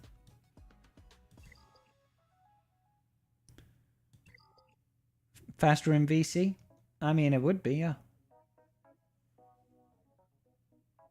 Are we losing people again? Have we had people leave? We must have done. I didn't even realize. I don't even know who's gone. Shows how much I'm paying attention. Bam, bam, ba ba da ba dum bam bam. Wah. Oh, G left. Of course he did. Yeah. Yeah. I recall now. I recall G leaving. He did go to Night's Watch. Yeah. He abandoned us. He betrayed us. How dare he? No, not really, Vash. Not really. Hey, Karth. How's it going, buddy? Going well, and yourself? Yeah, I've had worse days. Oh. Had worse days.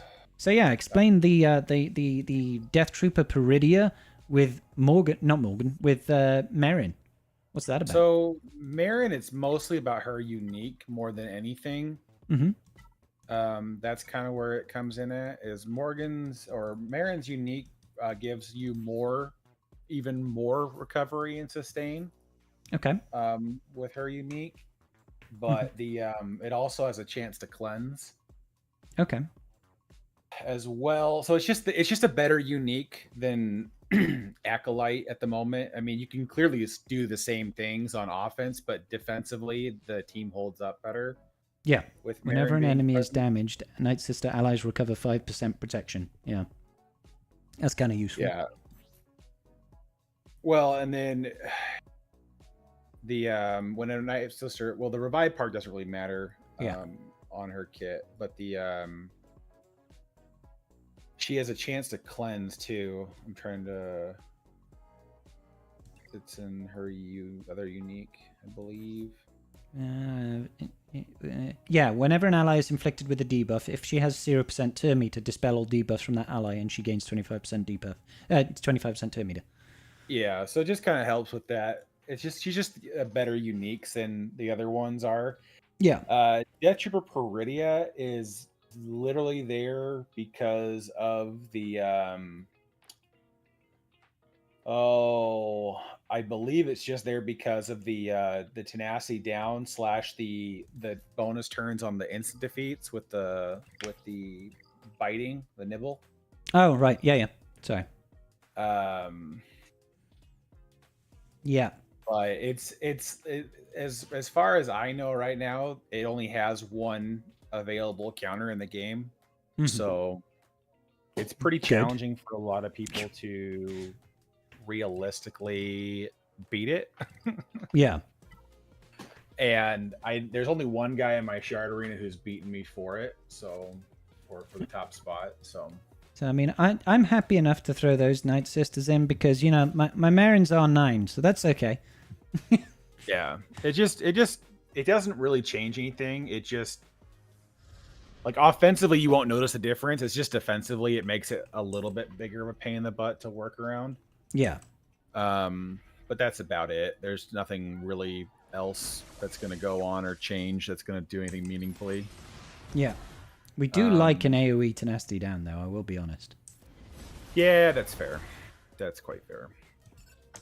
I got distracted and I timed out on my fleet arena climb. Don't time out on your fleet arena climb, you big dumbass.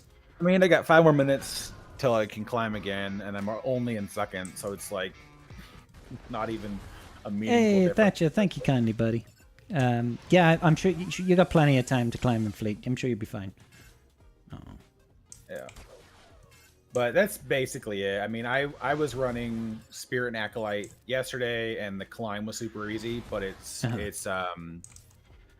definitely easier with the two. But I mean, I think it's just harder to beat on defense. Yeah, for sure. I think partly too is because of Great Mothers has a weird bond with the Acolyte that isn't helpful. Oh, really? Which one's that? Yeah.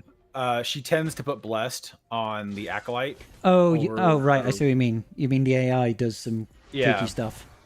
Tends to favor Acolyte over anybody else, but not Spirit, which is kind of interesting. But I haven't done a ton of testing with that to verify.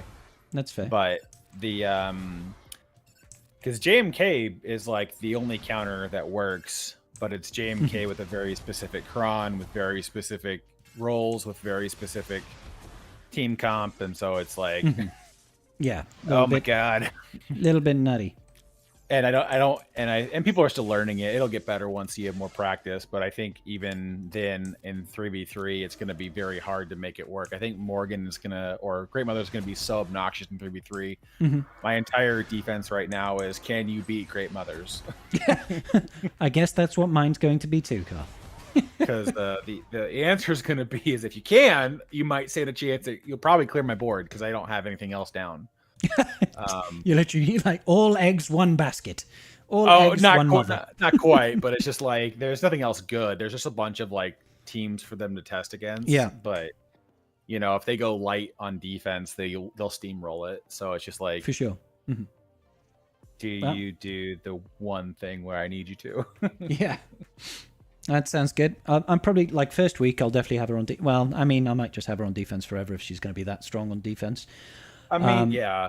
That's well, it's going to force the one counter. That's the thing. And so basically, we have to see if anything else in this current set is going to force the same counter. Because if it does, use that to bait. you just bait one or the other. You throw down Great Mothers as a sacrifice that you know is going to get used to that, but then they lose the counter to the other option because if they don't fix the Terminator loops on especially ETH Koth. Is that ETH with mace? Yeah. If they don't fix that, that's going to be a JMK team or a Slacker counter. Sure. Because you have to prevent the Terminator generation. Yeah. So thank you, Thatcher, buddy, and congratulations on your Bo-Katan Mandalore. Hey, Wombat. Paul, how you doing, buddy? Datacron video helped? That's what I needed? Oh, great, Casty. I'm glad I could help. What's this team you speak of? What, ETH with the Mace TM loop? Karth, care to take the honors here? Because I just know it's those guys. I don't know the mechanics. It's the Omicron. It's more or less it's the Omicron in TW. Mace. You can get it to loop together outside of that, but it's just not as complete. I think in TW it's like nonstop. But in GAC, it's going to be you'll have a little bit more wiggle room on it. But it's the all allies gaining 5% turn meter when an enemy with Shatterpoint gets damaged. I'm assuming that helps. It helps. It's the combination of having whenever they use a special, they gain turn meter, and then ETH's level 9. Whenever he evades an attack, he gains turn meter, and they all gain. Where's the other one that they gain turn meter on? So my ETH currently has got turn meter on the level 3. It's got stuns on the level 6. Are we saying we need to swap out the stun for a different level 6? No. You're fine. That's Okay. that's what you want. I'm just trying to remember. Whenever Or Ether is it evades the- an attack, he gains 10% turn meter. Galactic allies recover 20% health and protection. Whenever he uses a special ability, he gains 10% turn meter. Blinds all enemies for 2 turns, so they're going to miss, which means he's going to evade and gain more turn meter. Trying to remember what the loop was here. Maybe it is the turn meter level Whenever 6. Galactic Republic Jedi ally gains Foresight, all Galactic Republic Jedi allies gain 20% turn meter. Yeah, So it's there you that. go. Yeah. So they with the TW in TW, when you target Shatterpoint, it gives Foresight to the entire team. And when they hit Foresight characters, they also gain 5% turn meter. So they're gaining 5% turn meter on top of a 20% turn meter gain. Okay, yeah. Yeah, well, if that helps you complete the loop a lot better, because as you spread more buffs, they keep gaining more, and so it helps you complete the circle a bit better if you want a more complete one. But I think if it's just gonna end up being a TW thing, it won't really matter what level 6 is. But outside of TW, it will. But the whenever a Jedi gives a buff, it gives 10% turn meter to them. Whenever a Jedi grants a buff to an ally, that ally gains 10% turn meter. Yeah, that makes sense. That makes sense. But in GAC in TW, Mace's Shatterpoint shows up every turn a GR ally takes a turn. It's on every ally's turn, is it? Yeah, Right. every ally's kinda turn. sick. Where in TW or in GAC, it'll only be on Mace's turn. But Yeah. it should still relatively loop, because once Mace takes his first turn and uses the basic on a Shatterpoint, it'll give 100% turn meter, which means Mace will get 100% turn meter. Yeah. So it should, in theory, it's just easier to disrupt in GAC, but it's not impossible. We had fun earlier today with Moff Gideon beating Jabba. That was so dumb. Well, DTMG will do that anyways, but it's just funnier with Moff Gideon just His AoEing video the is teleport down. yeah, just being like pew pew pew pew pew, another turn pew pew pew pew pew, another turn pew pew pew, another turn pew, another pew, another pew. Can't wait to do that with POW, because POW's gonna this is the thing I hate about threes though, is we got all these new Datacrons, But they that need are a like full team. they need a full team. Like almost all of them need a full team to function one way or the other. And it's like crap. Yeah. Can't see them not nerfing it. Yeah, I think they kind of have to nerf it, Citizen Cope, because it feels a little too strong right now. Honestly, they won't. They're likely either going to change the wording on Moff Gideon's to when an ally grants him a buff, Mm-hmm. So he can't do it on his they are own going, team. or they will reword the level 3 to only apply those like on a basic instead of a special. It would enhance Veer's troopers at least.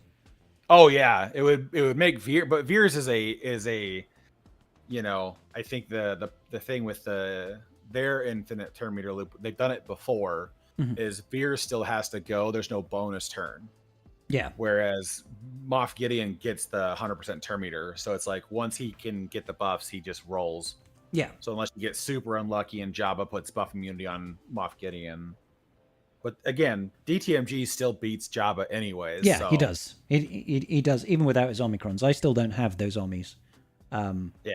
And I wasn't using Night Trooper. I wasn't using Death Trooper Peridia. Yeah, so I went in with I should have dropped one of the units and put in Dark Trooper so that I could have used Enoch with Night Troopers and used a full team there. I wish that worked better than... It's just because the thermal damage still ends up hurting quite a bit. And yeah, that is because it gets to a point where your Night Trooper basically will blow himself up with 2 thermals. He'll just no matter what, he'll take 150,000 damage. You're like, okay, so he's around for 2 turns and then he dies. Yeah, luckily with Enoch they can come back, but it's still rough to do that pretty consistently. So it's not my favorite comp to run versus Jabba, and I'm actually kind of Wolf. It's one of those It's the it's the blight increasing Night Troopers, increasing their damage, isn't it? Where is it on Night Troopers Cron? I think it's on Night Troopers. Because Night Trooper, I believe, he's gaining increased armor penetration and crit damage for every instance of blight on the field or something like that. I can't remember what it is. Let's have a look. Whenever an enemy is inflicted with a stack of blight, they gain another stack. Whenever an enemy gains or is inflicted with blight, Night Trooper recovers 20% health and gains 25% offense per stack for 2 turns. There's that one. I can't remember which one it was. There's something different that is ramping crit damage all the time. It might be on one of the uniques or something. I just think Can't it's remember. at a certain part it's just that the thermals just do the percent health and chew through it. But Yeah. Citizen Cope, the Gideon DC should prioritize the AoE, but I'm fairly confident the AoE turn meter strip is higher priority. So it will choose to Well, we know that control the situation. The TM strip has got a lower priority than the armor shred. So it just comes down to, does the AoE have a higher or lower priority than armor shred? And I imagine it's got a higher priority. I think it's probably got the highest priority. I would hope, but yeah, at the same time, it's again one of those things where it's a turn meter gain, so you just prevent it. Yeah. So we'll see what happens. I mean, there's a lot of things that are coming down the pike, but man, I feel so bad for Enoch right now because it's clearly just like we're waiting for Thrawn. Yeah, it does feel a little bit like that. Yeah, I mean, it's still a fun team, but it's just it is, but it's Enoch's just gonna get salvaged out of his team to go play with Gideon. Yeah, for sure. Because that minus 450% crit damage or crit chance is just invaluable on a lot of different teams. Yeah. So it's like It's I can't such a imagine high level him. of crit avoid. Yeah, and outside of the current Datacron support, I mean, Night Trooper or Death Trooper is damn near useless outside of TW. He does well. Yeah. He does well with the current Kron support, but without the Kron support, it's just like, all right, well, Yeah. cool. You do stuff and things. It's just not strong enough on its own. Like the team is missing a lot of the control and oomph it needs to make Blight kind of kick off really fast without the Datacron and stuff supporting it. Yeah. And it like in GAC terms as well, it's also an awful banner team. It's like GG levels of terrible, because it gets to a point where you literally cannot recover your health to max. So it's like, oh, okay. Yeah, there's nothing you can do with it, and then there's nothing else that really kind of functions. I assume what they'll do under Thrawn is that they'll become the pseudo tanks for the team, and they actually won't give us a tank for Thrawn. Enoch or Thrawn will then mark the attackers that have it's not Blight. What's the other mechanic that they Decay? have? Decay, yeah. Decay becomes a pseudo taunt. Oh, right. So, well, like a forced thing on it. Yeah, well, like how Lord Vader, whenever they lose taunt, they gain marked, so they could do something similar to that, where it's like you have to get through them. But then, like, then you make a clause like whenever they have marked, they're immune to critical hits. If anything, it would be like he'll have some method of reducing stacks of decay on the characters. So, like, he'll have a special. Maybe it's a turn meter swap. Turn meter swap with target Imperial Remnant ally that has got blight. Remove 1 stack or 2 stacks of blight. Decay. Sorry.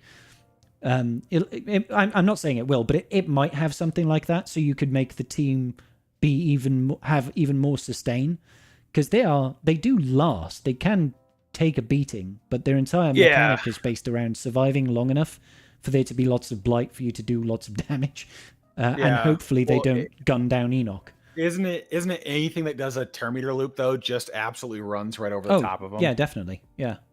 Well, I Yeah, did something so- in GAC. Oh yeah, I used the Rolo Sana team against the in Conquest to be like, look, you can get a bunch of stuff here with flicking Rolo Sana because they don't get to take a turn after the first turn. It's like, yay. Yeah, it's just one of those things where it's like, all right, cool. Like which in my head opens up another character slot for Thrawn. So I believe Thrawn will get a Conquest unit as well. And that would make sense. And that times it out to be a March release. I don't think it'll be a March release. Maybe it would be February. February? Yeah, because you'd have December's Conquest, January's Conquest. Oh, yeah, I see what you mean. Finish in February. So they might sneak one in between, but I would assume within the next two Conquests after Ezra that the lifter for that will come out. Because I would suspect that Mark. My first opponent doesn't have 7-star Great Mothers. We're okay. Oh. I gotta see what mine is because my entire GAC board is one of two options. Either it's Mochromium or Caw Patrol, or it's some 5 million GP guy. Oh yeah, that poor soul. One of 40 poor souls that have been catapulted up to the top 100. No, it's a decent opponent.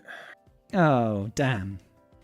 With Great Mothers. All right, this will be fun. Oh, Bomber's got 6 out of 8 with the GM Cron. Yay! Lucky you, Bomber. Lucky you. Caw Patrol. Safe to say you're going to be facing it. Oh, I do have one in my group. What, a 5 mil player or a Great Mothers player? 3 million GP player. 3 mil. I feel like it's not fair, Garth. You've got 11 million more GP than them. No, it's they're just funneling through. I mean, that's the thing about being so close to the top is that they're starting to like get low enough to actually start dropping out because they have to lose like two to three They have seasons to lose straight a lot. Yeah. to fall below 4,000 points. So yeah, but outside of that, 7 out of the 8 in my bracket have the Cron. Ouch. I'm actually in the pairing with one of my shard mates too. That hasn't happened in forever. Ho ho ho. Oh, yeah. The question is for everybody is how do we beat the Quran in 3v3? We're Bodhi all going. Rook. Well, Bodhi Rook. Yeah, that offense up on that Zeta's going to make the difference. Hey, Slan. Once you relic 9 him, he's a one-man show. He summons a ship. Too early. too late on that. Already got him. He summons a ship and immediately one-shots anything on the board. Doesn't matter if it's capital or a GL or not. Just one-shots it. It is his ability called the Pilot. Yeah. At Relic 9, he unlocks a Relic 9 ability called I am the Pilot. He just crashes a shuttle into somebody and kills them instantly. Well, I mean, Star Killer brings down a whole Star Destroyer, and sometimes that doesn't kill people. So, yeah. What's the shuttle gonna do? I don't know. I'm actually like, we'll see. I don't know. I just spitballing here. What's the alt facing? Short round howitzer. There you go. That's an. Oh god, yeah. That's a. I need to win this first round because I'm technically not Kyber 1 now. I'm 3604 out of 610. Yeah, you'll stay in Kyber 1 rewards until the end of the first round, though. Yeah, no, I need to, but that's what I'm saying. I need to win this battle so I stay in Kyber 1 regardless, because I ain't dropping out of Kyber 1 again. God damn. Haven't been out of Kyber 1 in a long time. The thing that sucks about Kyber 1 now is that with the aggressive squishing that's happening again, a lot of like the 610 to like 3700 range is just big players. Yeah, everybody I face is 12 million plus, and I'm at the bottom of Kyber 1. It's like, what? Yeah. I'm just like looking at that. I'm like, I kind of miss the days where like Kyber 1, like the first like 100 to 200 points were like the 10 to 12 million GP players, and now it's like my alt is like it's like I think it's 3670. Okay, so yeah. Yeah, 3679, and my first round opponent is just shy of 14 million GP. Nice. There's one Great Mothers guy in your bracket, and I'm in R1. Oh, and you get him in round 1. Sorry, Moses. Good luck with that one. You're in the top of Kaiba 2, and my opponent is 12.7 mil, and I'm 10.6. Should be a good time. Yeah, it sounds great, Citizen. Evo's in my bracket with my alt, though. Oh, sick. Evo and Weiston face off. Hey, if we end up facing each other in the second round, you can go against him on Yay! Friday. We can totally win whilst being entirely sober. Why would we be entirely sober? Entirely drunk. Sorry, I said the wrong word. You can totally win whilst being entirely drunk. I mean, I have some faith in you. Yay! Somebody has to. The double deuce. I like it. Yeah, there's just so many people that are like, I'm almost at the point now with the alt where I'm just like, I just need to fall a lot. Like, I don't want to be in Kyber 1 anymore on the alt. It's too much I don't work. even... Kyber 1 is such a rough place right now. I mean, it's not helped by all these people being catapulted right to the very top. That's obviously pushing down a lot of the bigger players, but I don't understand it, because Kyber 1 is still growing, and I remember, before I was really whaling properly, like, Kyber 1, there still used to be, when there was like 1,500 players, there still used to be people around my GP level when I was like, 10 million GP. Yeah. They used to be around there, but I've started whaling quite a lot more and getting brand new characters and stuff like that, and it seems just like everybody else's as well. It's like I'm still facing people that are at least nobody is below my GP when I face them, or if they are, they're like below by 100k to 50k GP. It's like, Yeah, it feels like Kyber 1 is kind of getting like concentrated on the players that wind up there. Mm-hmm. But the it has become smaller just because of the fact of the squishing getting so severe again. I think we're back to like most anybody who's in Kyber 1's losing at least 80 to 100 points every season. Yeah. And so it's like if you're not going like 6-3, you're not staying very well in place. How much did I lose? I lost 79 points on the squish. Yeah, so 79 you skill have rating. to. You basically have to go 3-0 this week to stay in Kyber 1 comfortably. Yeah. But then if you go 3-0, you're going to climb so aggressively. Yeah. That you're going to be facing me. Yay! Bomber took an 87 skill rating hit. That's huge. Yeah. So I think part of that's influenced by how high the top end is, because the top end right now is like 40. Is it 45 or 48? The highest guy in the game right now is 48.55. 48.55. Okay, yeah. And he is a whopping 5 million GP. Number one player. I mean, we should really applaud him for being that position with only 5 million GP. He obviously knows something we don't. Yeah, Aesop Rock, who's just been at the top forever. Like the only reason he's not, the part of the reason why his score is as high as it is I'm pretty confident that he's facing 5 million GP players every other battle. In the top 8, there is only one other player that could actually challenge him. All the others are quite literally like 6 million GP and below. Yeah. So it's just like it's which would be a great time to be at the very top of the board, to be honest with you. Oh yeah, you would never drop, really. Aesop Rock, who claims he doesn't spend much on Datacrons. I mean, that sounds like... Let's go and have a look at his account for one. I mean, Datacrons. Hold on. Definition of... He does have, 22 level 9s at the minute? No, 21 level 9s. Apologies. Yeah, definition of spend a lot. Because spending a lot is relative to how much somebody spends in general. Yeah, he's like, well, I spent $1,000 this week, but only 200 of it was on Datacrons.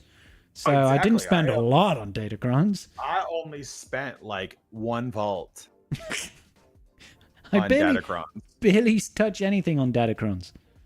I mean, it's better than last set. Last set, I think it was at like pushing almost 3 volts. Yeah. Yeah. I mean, this is a pretty Deepest heavy... support granted, I know one of them is a great Mothercron, and that's technically a given. But, you know, like...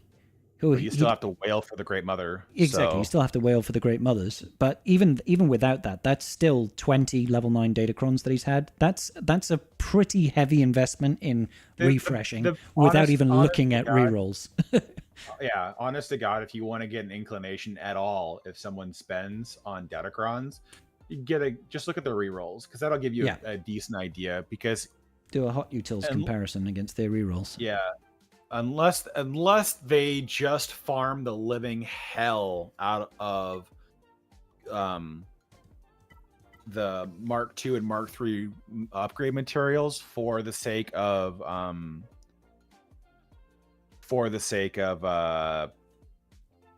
Mark I and Mark II rerolls the new set. Like you have to start spending, especially with the Mark IIIs, because you can't get those without spending money. So well, especially in the first week, there's literally no way. Like for the first week of GAC, it's not like you've had a TW that's giving you the rewards. So it's crystals or money. I'm so upset though, because I bought the rerolls on my main account because I needed to get some stuff sorted before GAC locked in. And 20s and 40s were like, I got mostly 20s, a couple 40s. Yeah. For the Mark III. Out of the 5 polls I did on the alt, 3 of them were 75s. Ooh. I'm like, you son of a bitch. Why is it on this account where I care so much less? Yeah. I got pretty skunked. It was the last round for those. I got pretty skunked on the bronziums. I think almost all of them were 25s, and I think I got 2 50s or something. I was just like, this is so painful. Yeah. Stupid bronziums. I now have no bronziums, Karth. Well, and the one set with the reduced reroll materials spoiled me, because I was going through my Mark IIs like it was still 40 for the level 3 rerolls. Oh, and you're like, uh-oh. Oops. The Great Mothercron chewed up so many things. Just I got so lucky with that Great Mothercron. I think I only did the reroll on the level 6. Yeah, still got the 20s for rerolls. My alt got really lucky on the offense, just kind of like how yours did too. Yeah. 79.25% offense on one roll is kind of nice. Yeah, you're 110% total on yours, right? Yeah. Yeah. Well, just about. Yeah, it's 115. Oh, 36. Like okay, yeah. So just over. Okay. It's easier for me to check in GAC, isn't it? Mine on my 115.69. Yeah. There you go. That's what you like to see. Yeah. Yeah, my alt got really lucky because I got 2 offense hits on it as well. So I'm at 80, almost 90% offense with it. But then I re-rolled the level 7 and 8, and I rolled 90% and 85% defense. Ooh. On top of the 200% the Kron already gives her. That's a lot of defense. Holy moly. Yeah. So my absolute shit Great Mothers, and I mean shit. Like I haven't changed the mods. I barely did anything to Morgan. Yeah. That team has been in first in arena for the last week, or not week. How many days it's been since I unlocked it? So Doc, unfortunately, that's kind of the game doesn't, like GAC doesn't match you up with someone in your GP range. It matches you up based on what's known as your skill rating, and that can match you up quite literally with anybody who happens to be the same skill rating as you are. So you're going to have to go in and then slug it out, and most likely lose quite a bit of GAC at the start until it finds your place in the world. You'll still occasionally get those big matchups where it looks like you just stand zero chance, and that's because those players just don't play or are absolutely god-awful at the game.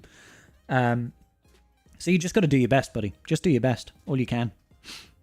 Yeah, that's just how it goes, the low end. You're just I don't like how they changed the matchmaking from the previous GAC setting to this one. I get why they did, but it just leads to more of this, where you have players that shouldn't be matched versus with multiple millions in GP difference. Like $1 million or $2 million is overcome. You can overcome that because where's the bloat, right? Like is it somebody who just decided to gear 11 30 useless characters, or is it like somebody who's hyper focused? And I feel like that's kind of Karth's bloat is more like, just relic 5 Bodhi Rook.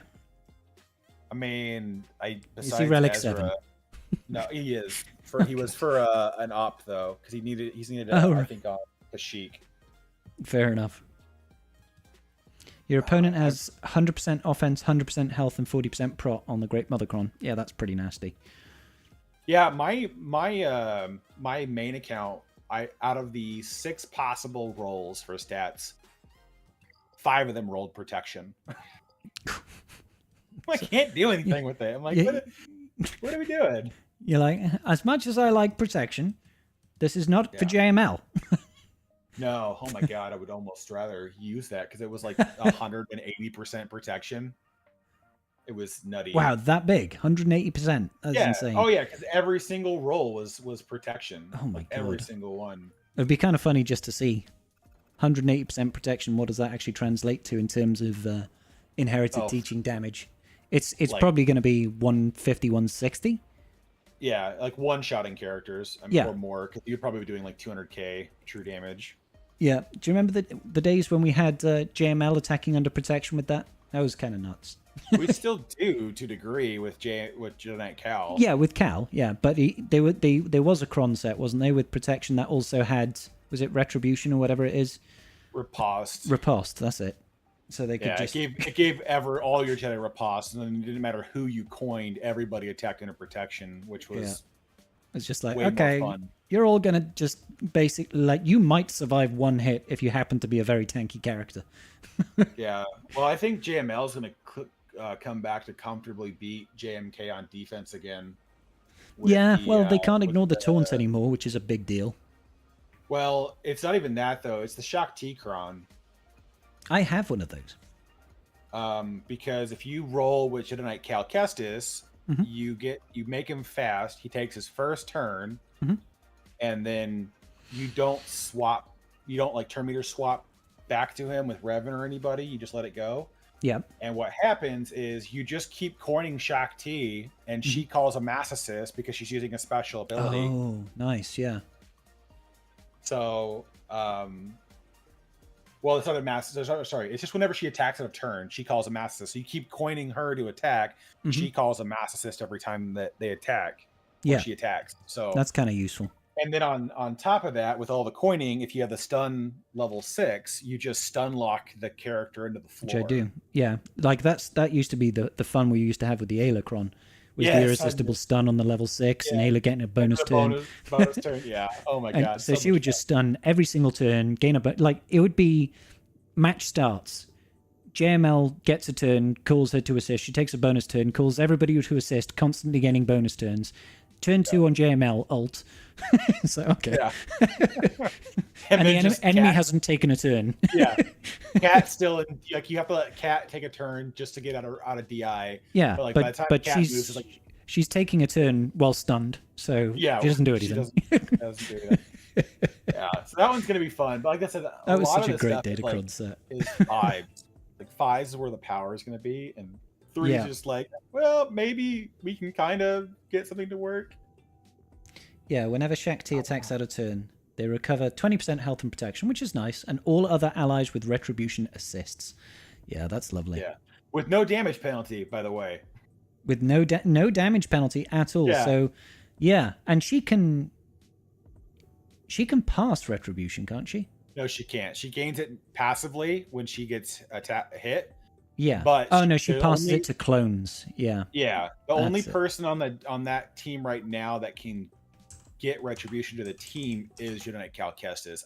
I would have to keep going through the Jedi to find more, but I feel like once you start dropping like Jedi Knight Luke or Jedi Knight Revan to the team, I feel like you're just shooting yourself in the foot. Yeah. I'm trying to think of a Jedi that might be able to share retribution, but Cal Kestis is the only one that I know of off the top of my head. But he doesn't share it, does he? Yeah, he does. Oh, he does share it. I thought he only put it on himself. He doesn't share riposte, but he shares retribution to all Jedi allies. Oh, that's okay then. That's fine. Yeah, okay. So you just need him to move before Shock T. and Yeah. then you just And then everybody's watch just it. constantly assisting. Chaos Yeah. ensues. Yeah. Yeah, that's kind of huge. That's kind of huge, And not then gonna lie. it'll be fun under JMK because with JMK, Mhm. you don't gain turn meter, so you just can use like Revan and JML to sunlock the annoying characters by Yeah. targeting around, and then just whittle somebody down with mass attacks. Yeah, yeah. And, you know, now that that stupid frickin' Padmecron is gone, you can deal more than 1 damage. Oh, stop, dude! Right? I'm so glad that Padmecron is gone. It's God so funny damn. that the Kron's gone, and then JMK is now a strictly offensive unit. Yeah. I don't know. It's getting us hold on TW. No, well. So let me rephrase it this way, Slan. When you start finding great mothers, JMK is the only counter that yeah. reliably works. So everybody who has great mothers will put that on defense, and everybody who's fighting it will take JMK to offense. So JMK will hardly be seen on defense after this. I mean, Kyber won exclusively, right? I was thinking initially more in a TW scenario right now, but I don't disagree with what you're saying. Yeah. Yeah, no, because I love it's whale territory stuff, really, because it's the GM Datacron that's really driving the. I'm gonna get there, it, right? but unfortunately, I won't have the marquees to go with her, so I'm gonna wonder how the old Night Sisters do with her. Well, the only one you're missing is Morgan, right? And Death Trooper Parada. You don't need him. You don't need them at all. You just need Morgan's kind of like critical to the team's function. Yeah, that's the one I'm missing. But I'll have her. I think I'll have her before the Datacron expires. I mean, you know, if go you pretty heavy on it. So hard in the paint on Great Mother is just do a little shipment farming on Morgan.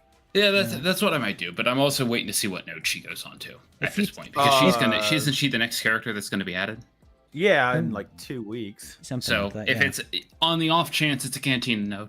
Not saying it is, but if it is, I can. You. I'm with you. I have the hopium copium. Hopium copium. Yeah, I like that. I have the hopium copium to maybe have Great Mothers carry me through this first week of GAC. Honest to God, I was talking to our cooks about it, and I'm like, my strategy is. He's like, I'm just going like light on defense. I'm like, I'm just going with the can you get past my Great Mother's defense, because it's the Great Mothers and Prey defense. Yeah, it's I'll have it next week. If you can I just clear didn't it, want to spend 2 more rolls to get it. Yeah. Well, I mean, it honestly, it's not like as long as you get the Kron, I think that's all that really matters, because I think the Kron with any nicer team offensively will give you a one shot of like 99% of the teams you're facing. So pray it's for like, mommies. Yeah, it's definitely a pray for I mommies. just feel like it's going to be one of those things where it's like, if your JMK counter fails, the match is lost. You lose unless you were able to get a couple things out. So it's like, if you cannot start picking it apart, it's just like, well, you die. Looks like I'm not the only one with the Great Mothers in my bracket, actually. Dr. Zinn also has them. He's at just under 13 mil GP. Yeah. Well, you guys. How much GP are you up to these days, Scribble? You're getting chunky Sorry? up there. I'm You're getting up there in GP. 12.1, something like that. Rookie numbers. I'm still keeping up with you, but purely because I've upgraded the bottom end of my roster compared to you, I think. You've been. Hey, I did some bottom fluffing today. I took power up from Gear 1 to Relic 5, and Hoth Rebel Scout from Gear 12 to Relic 3. Because I was like, I need to be able to use Datacrons. I did the same when that set was announced. Yeah. So I've done some bottom fluffing. Nice. The next character, I believe, is going to be Shin or Merrick. It would probably be Shin, because literally the only reason I'm saying it's Shin is because her concept art came first in the sneak peek. Oh yeah, no, I agree. But 100% though is that little blurb is a mini road ahead. It should be the next 3 things we get. Oh, for real? Like they did a weird. Because what's the Ahsoka announcement like road ahead?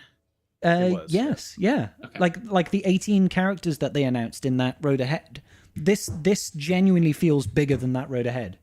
because I don't know why, because all we had was a couple of characters and stuff, but it was also like all the stuff on the mercenary faction that we got that we had no idea about, and the fucking Punisher. Punishing one, not the Punisher. The punishing one, yeah. Yeah. It's kind of crazy. It's kind of it felt like more of a road ahead. Well, I'm not. Yeah, I'm just saying that they.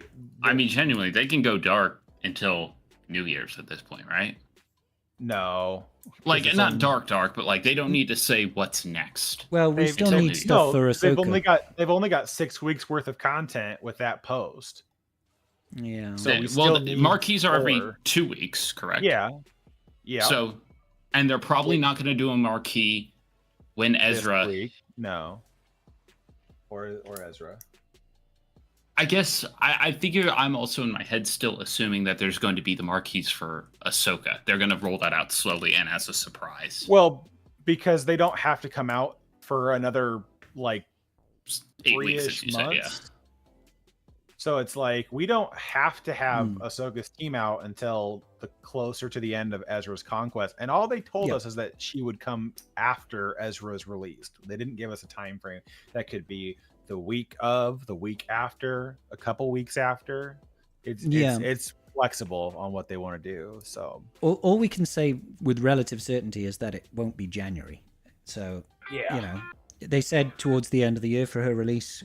We know that it has to come after Ezra, so it's going to be sometime between mid-November to end of December that Ahsoka Tano drops. And we can assume that because it's a Galactic Legend, they really don't care about the marquees being free-to-play farmable before she drops.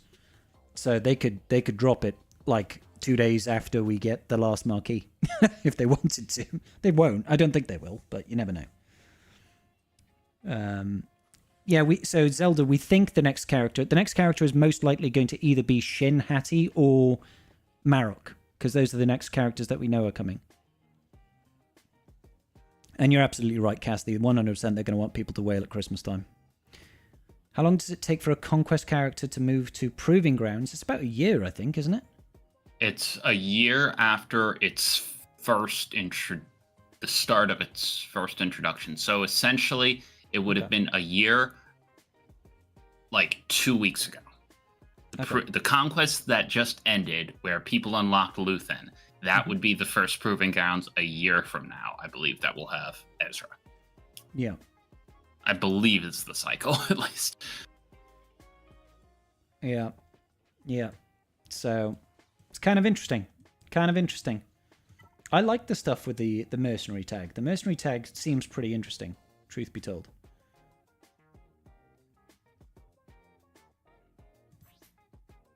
Still got to do Shore Trooper as well. Shore Trooper as our next Relic 9 sub goal, guys.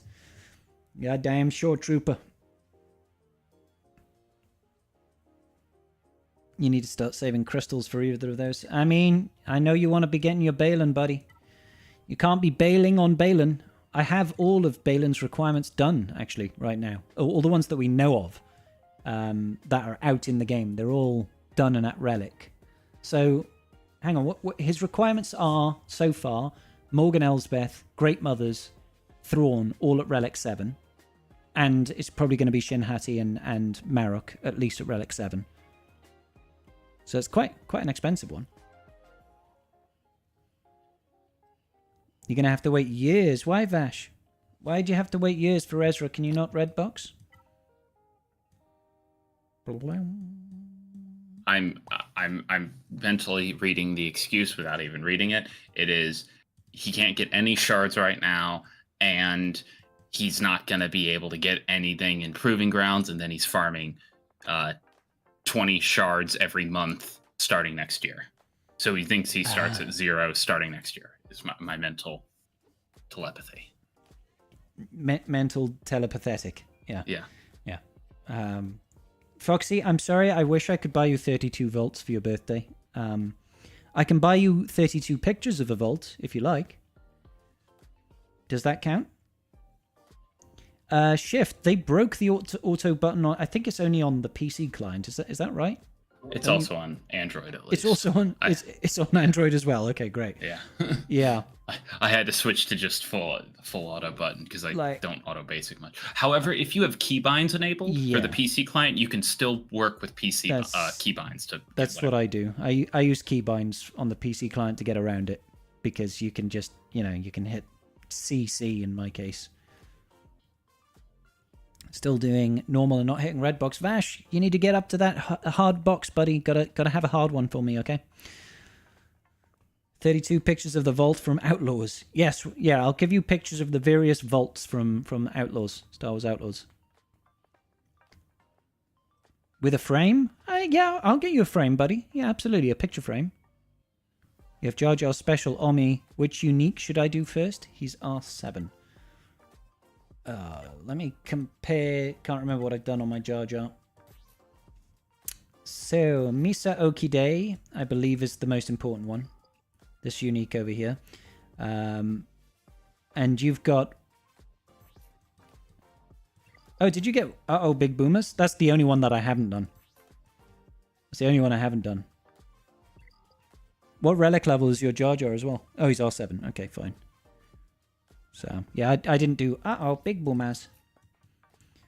Dispel bonus protection from all enemies, lose 5% max health protection stacking, which can't be evaded for the rest of the encounter. Inflict the target with protection disruption for 1 turn. Plasma residue can't be resisted whenever anyone is used. Reduce the cooldowns of all other Gungans allies' abilities by 1. Still a good boom. Still a good move. Still a good boomer. Still a good boomer. Best boomer. Mobile boomer is best boomer, I believe. Boom, boom, boom, boom, boom. Mobile, you need to go into the settings, change it back out of the settings menu. Rough. Your GAC bracket in Swigger.gg doesn't match your in-game bracket. It's probably just not updated, Celia. It's probably just not updated yet. Sometimes it takes a short amount of time for that to update. To recalibrate, as it were. So yeah, apparently it's just it's broken on all game modes. Are all 3 of Queen Amidala's Omis required? No, Manonel. I've put Loyal Bodyguard on already. Yep. Yeah, I'm pretty sure that Queen Amidala's ones are not all mandatory. I've got 2, I think. Yeah, her leadership one is not that necessary. So, it's nice, but you don't need it. Whenever an ally uses a special ability, they gain bonuses based on their role. Offense up for 2 turns, call another random ally, dealing 20% more damage. You know, all this sort of business. It's okay, but you don't need it. So, I've got the other 2. Boop, doop, boop. And yeah, Loyal Bodyguard, I believe, is the most important one. That's the one that makes it start with a pre-taunt, extra crit damage, extra mastery. This is the most important one. For show. Faux show.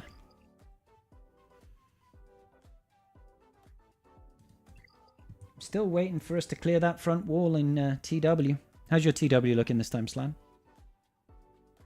Actually really interesting because we're facing someone... you know how it's really strange in TW to be matched up against the same person, same guild twice, even over the course of years? We're facing this guild for the 3rd time now. Mm. Well, you say that. And we've lost... At the top end, it's not odd. At the very top I guess end, at the very top. But, I mean, we're in the 5... Our active GP is actually in like the just below 500 mil range. But this is the 3rd time we're facing these people, and we are 0-2 currently against them. Oh no! You're like, so, goddamn. I mean, again, we're on like there are 41 of us signed up. They have 40 signed up. Both of our active GPs are within reasonable margin. This is an okay matchup. I'm not bitching about the matchmaking. I do wish it was someone different, but this is fair. Yep. But yeah, they clearly have our number. I looked up the past battles. It's not exactly been blowouts. It's just they get like an extra zone and a half more than us usually. Okay, yeah. But we're facing a Keller and Beck wall and a Queen Amidala wall, which is oddly quite light. And they're up against a JMK wall and a Ray wall. And there you go. We are quite a bit further ahead on those walls, but still only on front walls. Of course Zerko is slacking, Night Fox. Of course he is. Of course he is. Let me hang on. Let me see if I have to ping him. He's probably got 0 attacks. Let's see. It's probably just chilling inside patron chat right now. Oh no, he has 2 attack. He has 2 rogue actions. That's what I would have expected from him. Okay, he's got his 2 rogue actions. That's fine. So he's attacked. But were they successful? Ooh, let me check that. That's a whole other kettle of fish.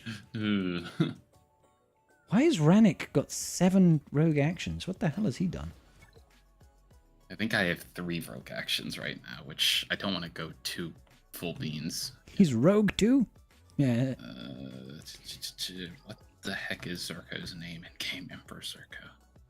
Oh, nope. The both are failures. See, 0 banners. Oh, you suck, Zerko. God you suck damn ass. it, Zerko. I bet he's going to be like, yeah, but, you know, it was stupid. Yeah, I somehow failed Gas versus Quadme when it's the easiest. Hey, we don't have the Padme. You could do that.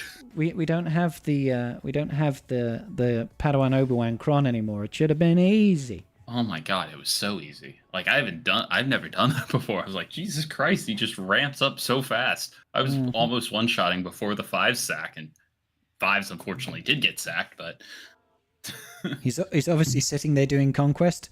Now, come on. He's probably. I think he's sitting there. Here. Zerko is definitely sitting there, but he's probably not even playing. Galaxy of Heroes. No, he's probably playing one of the 17 games that he's picked up in the last 2 weeks. Yeah, and he's typing up a PDF document on why he can't play games that he buys because it's too expensive to run his graphics card. Oh yeah, I mean, yeah, he does say it's too expensive to run the graphics card, so he buys everything on a tablet instead, or something like that. Yeah. We love you, Zerko. Attack! Don't suck. Don't fail. Don't fail your attacks. Come on. Oh, dear me. I mean, I can't be too mad at him. Can't be too mad at him. It's not your problem to deal with. He's mine. No. When I look, I did this when I was running Rising Phoenix. I just never let him in. Okay. See, whose fault was it? Boy. I'm joking. He never wanted to come. So I actually did. I did invite him a couple of times, but he was back then. He was still in the Mother Talzin's Tea Party guild. We're getting close to the Rising Phoenix is getting close to the 4 whatever mil box and raid. Oh, nice. That's good. We're we're not. It's still going to be a few more weeks, but we're at like the 370 mil. I want to say 361 mil was our last raid, and I mean we've improved consistently since it started. Yeah, of like starting at like 100 and something, or and what are we're we on coming up track. to? Like nearly 3 months now. 2.5 months. Not even. It was July 1st, so yeah, 2.5. It's 2 and closing a in bit. on 2.5. Yeah. Yeah. Okay. Yeah. So you still And got. I think that's where we're gonna potentially have another 5 months or so. Yeah, we're gonna hold at the 4 something mil because it's a little harder to ask our people to go from 8 mil average to 10 mil average because that's a lot of Relic 9 investment at that point across or 8 or 9. Yeah. It's a little harder to get all 50 people to agree to it. Yeah. We'll see. We're not pushing any higher in the raid, apparently. You're sitting at 330. Hang on. You telling me that MC3 is happy not hitting even the 416 box, Foxy? That sounds like some bullshit to me. That sounds like... If I was still there, I would not stand for that. But I'm not still there, so I will stand for it, okay? Because I don't care. You're at the exact halfway point between the 250 and the 416 mil. It sounds to me like Ranger needs to pull his finger out of his bumhole and start posting some 12 million scores. Okay? He needs to take one for the team. Start posting some 10.5 mil. Yeah. I can't. After hitting top box, it's top box or bust. Like the rewards are just so damn good. Oh yeah, I don't disagree, but I'm also trying to play a little bit of the investment game, being that we're gonna hit the 416 mil box. Let's play it conservative halfway through the raid's life cycle. Yeah, no, I get that. But if we were at the 416 mil box right now, I'd say go for it. It's just yeah. But the thing is you have to now prep when the next raid is announced. You have to be like, okay, everybody, this is the raid. These are the factions. You hold your shit together until we know what's good, and you go hard on this shit. I'm expecting relegate teams out the fucking wazoo. Well, that's what I did with this raid because. And in people Endor, we got the equivalent of the 250 mil box. Okay. So we're technically already tying our rewards, and we're trying to go for one higher. And the eventual goal is the next raid we do the final one. That's the goal, but it's an 18-month goal. Yeah, but Depends the on thing which is, it useless does get, faction they pick too. Yeah, that too. Is it gonna eventually be they're going to Ahsoka run based? out of useless factions. So it's got to be Jawas, Ewoks. No, we've had Ewoks already. Jawas. I mean, Yeah. have a good idea that the next raid will probably be centered around something Ahsoka themed. So Well, I mean, that's what my thoughts were. Any- but like, that's going to be anyone's- Night Sisters. I was gonna go with remnants. Sith or Sure. something like that. Some sort of old no, we already had Old Republic as a fuck. Yeah, let's do an Old Republic raid. Oh god. No, I think that if they do anything, it's going to be based around the Ahsoka show. It'll either be like the assault on the Chimera, or it'll be. I still say I want it to be the escape. I want you to fight off against Ahsoka, so you can get thrown to escape. That's the aim of the raid. Is you're trying to run away from the Spectres, Play basically. it from the How about side, I'm Yeah. gonna propose an idea. How about you play as Ahsoka with maybe Ezra and Sabine, Ezra Exile and Sabine Padawan, and you're fighting waves of Night Sister enhanced Imperial remnants. And you just fight waves upon waves, and it's a that's- survival of how long can you last. I mean, that's 100% what they're going to do, though. They're going to replicate the Naboo raid a lot. Imagine But- if we were on the but speeder bikes or but- maybe those Porgal things. But genuinely, Slan, genuinely, if you literally turn that idea on its head, you are waves and waves of Night Sisters trying to stop Galactic Legend Ahsoka Tano with Padawan Sabine and Ezra, and you're trying to hold them back for as long as possible so Thrawn can escape. That's a way cooler raid. That's so much more entertaining than just all I'm being, hoping you know, for- killing nameless enemies. It's like, come All on. I'm hoping for is that CG bothers to go through the effort to have the raid played both directions. Yeah, they could Like do that. I would like it if they just want to do endless waves. I'm fine with that, but make it that when I play light side, I'm trying to stop Thrawn, and when I play dark side, I'm trying to help Thrawn escape. Just make it that way, so thematically it makes sense when my Sith are murdering B2s left, right, or B1s left, right, and center, and then I'm blowing up my own ship. Yeah. It would be kind of satisfying to have, like, I would actually. North That's something I really Insidious wish they killing would Gungans. do. Multi-phased raid return. I'd also like to see personally. Yeah. But Yeah. I mean, even honestly, if the multi-phase is, I mean, again, just spitting ideas against the wall. What if it was you had two different progress bars, two different raid reward tracks, one for your light side team's progress, one for your dark side team's progress. no. Jandro, in Sector 1, make sure you claim the data disk that is after the boss. Okay, so when you've beaten the boss, claim the bonus data disk that you get, and that should unlock the next sector. So when you've gone here and you've beaten the boss, claim this data disk, then you should have Sector 2 unlocked, okay? Sorry, guys. Sorry. Just trying to help out Jandro over here. No, I think they need to be if they want to do multi-phase like raids again, they need to make it a 7-day cycle and slightly increase the rewards to counteract the one raid you'll miss each month in. And then do like 3 or 4 days on and then 3 or 4 days off and then just let it cycle. Because honest to God, that's the thing that I hate the most about the current raid cycle, with it being a 6-day cycle, is that it's not consistent. I can't set it and have the raid show up the same time every day of the week. It's literally every week it comes a day sooner.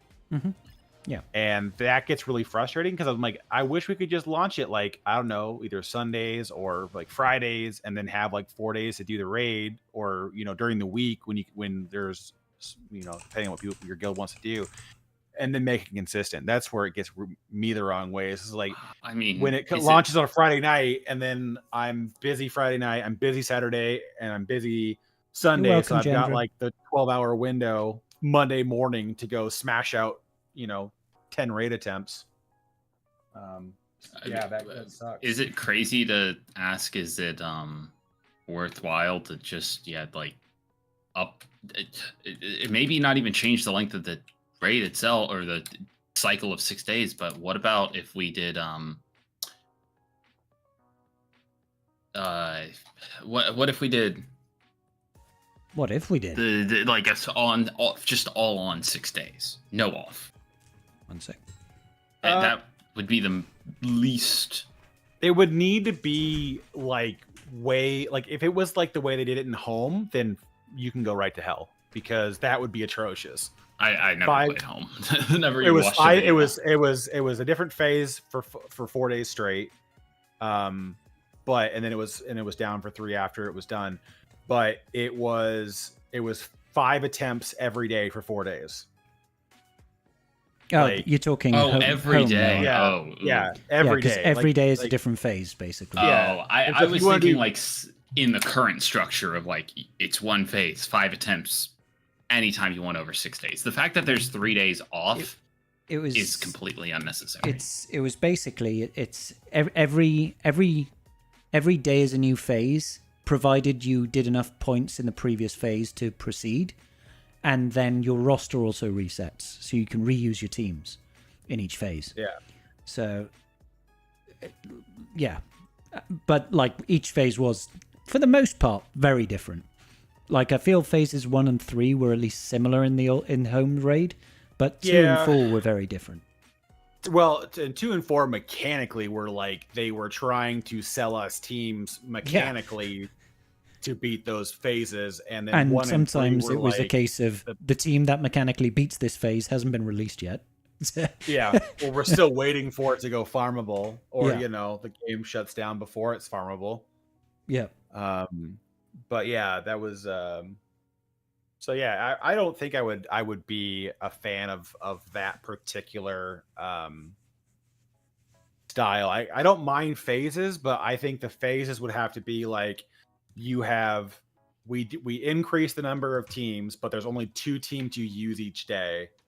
But even again at that point, I feel like that becomes too demanding because it's like I might have time on a single day to smash out 7 or 8 runs if I had to, like in a 3v3 raid.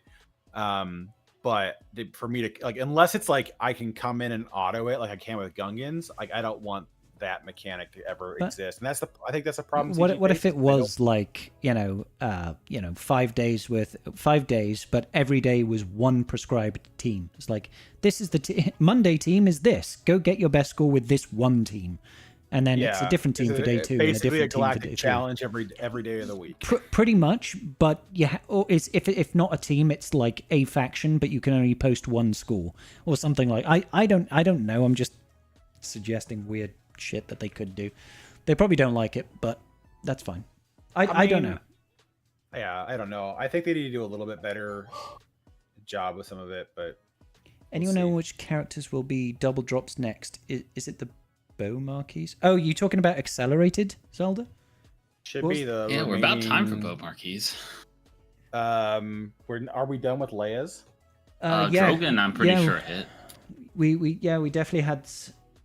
I think it was like Scout Trooper or Drogon or something. I can't Drogon remember. was the last of the 3, so I guess it is Leia's bow are done. next. Yeah.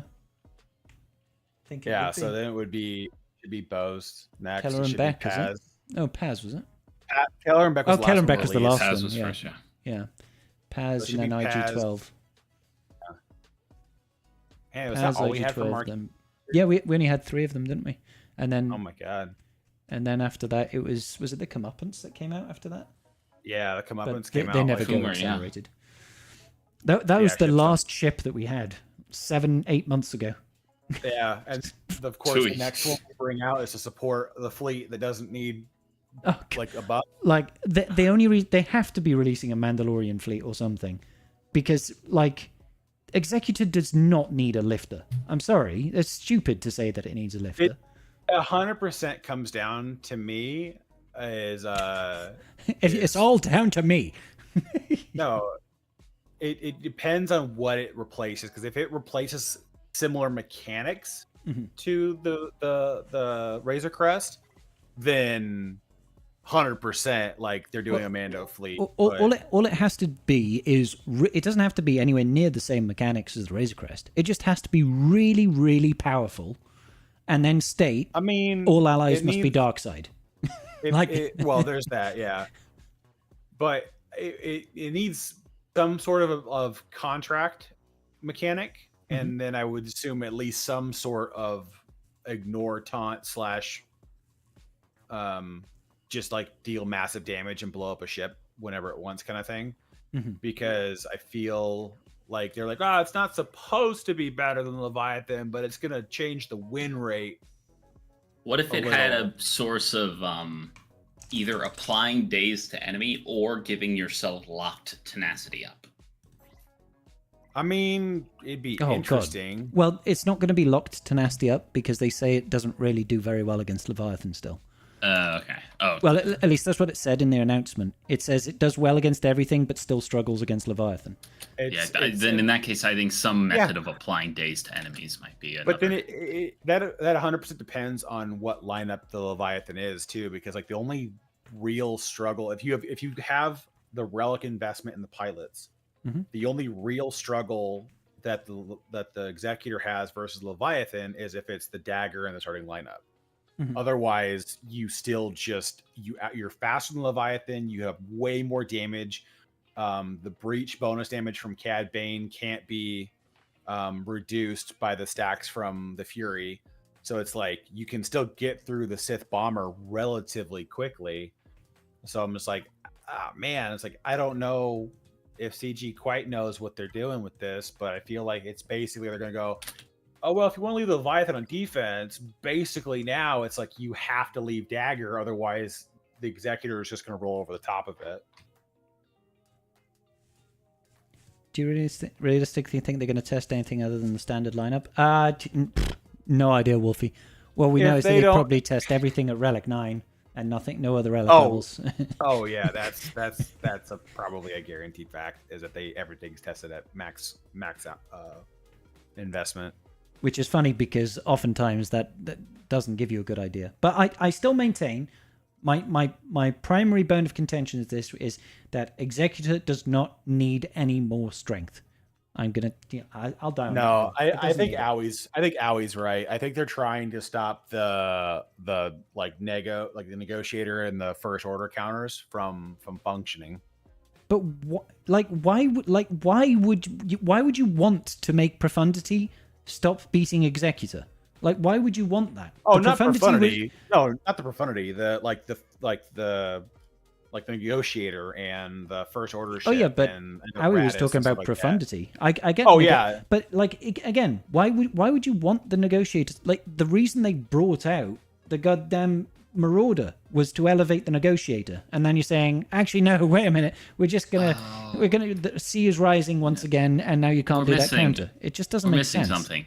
The Razor Crest was destroyed. They're going to delete it from the game. That's why. Oh god, no, they're not. Well, the thing is, it gets rebuilt, doesn't it? Wasn't it in a trailer for Mando and Grogu? Well, we don't know the time frame of right. which it appeared, but the assumption is that somehow it returned. Yeah. Somehow the Razor Crest returned. Yeah. And they're going to attach a star destroying gun underneath. They're going to do some fourth wall bullshit with that and be like, yeah, somehow, guys, the Razor Crest found Palpatine, or Palpatine found the Razor Crest, and they both returned. Palpatine is now embedded in the AI of the Razor Crest. Okay. Oh god. He's trying to build himself a body. So yeah. This is what I don't get. Is like, I think that the Executor is in a perfectly good place right now. It's got one of the most RNG-based defensive fleets with the triple attacker that can, like, you can lose to that fleet through just pure bullshit of, oh, I didn't get assists, or I got too many dodges, or my Xanadu blood constantly got bonus attacks or didn't.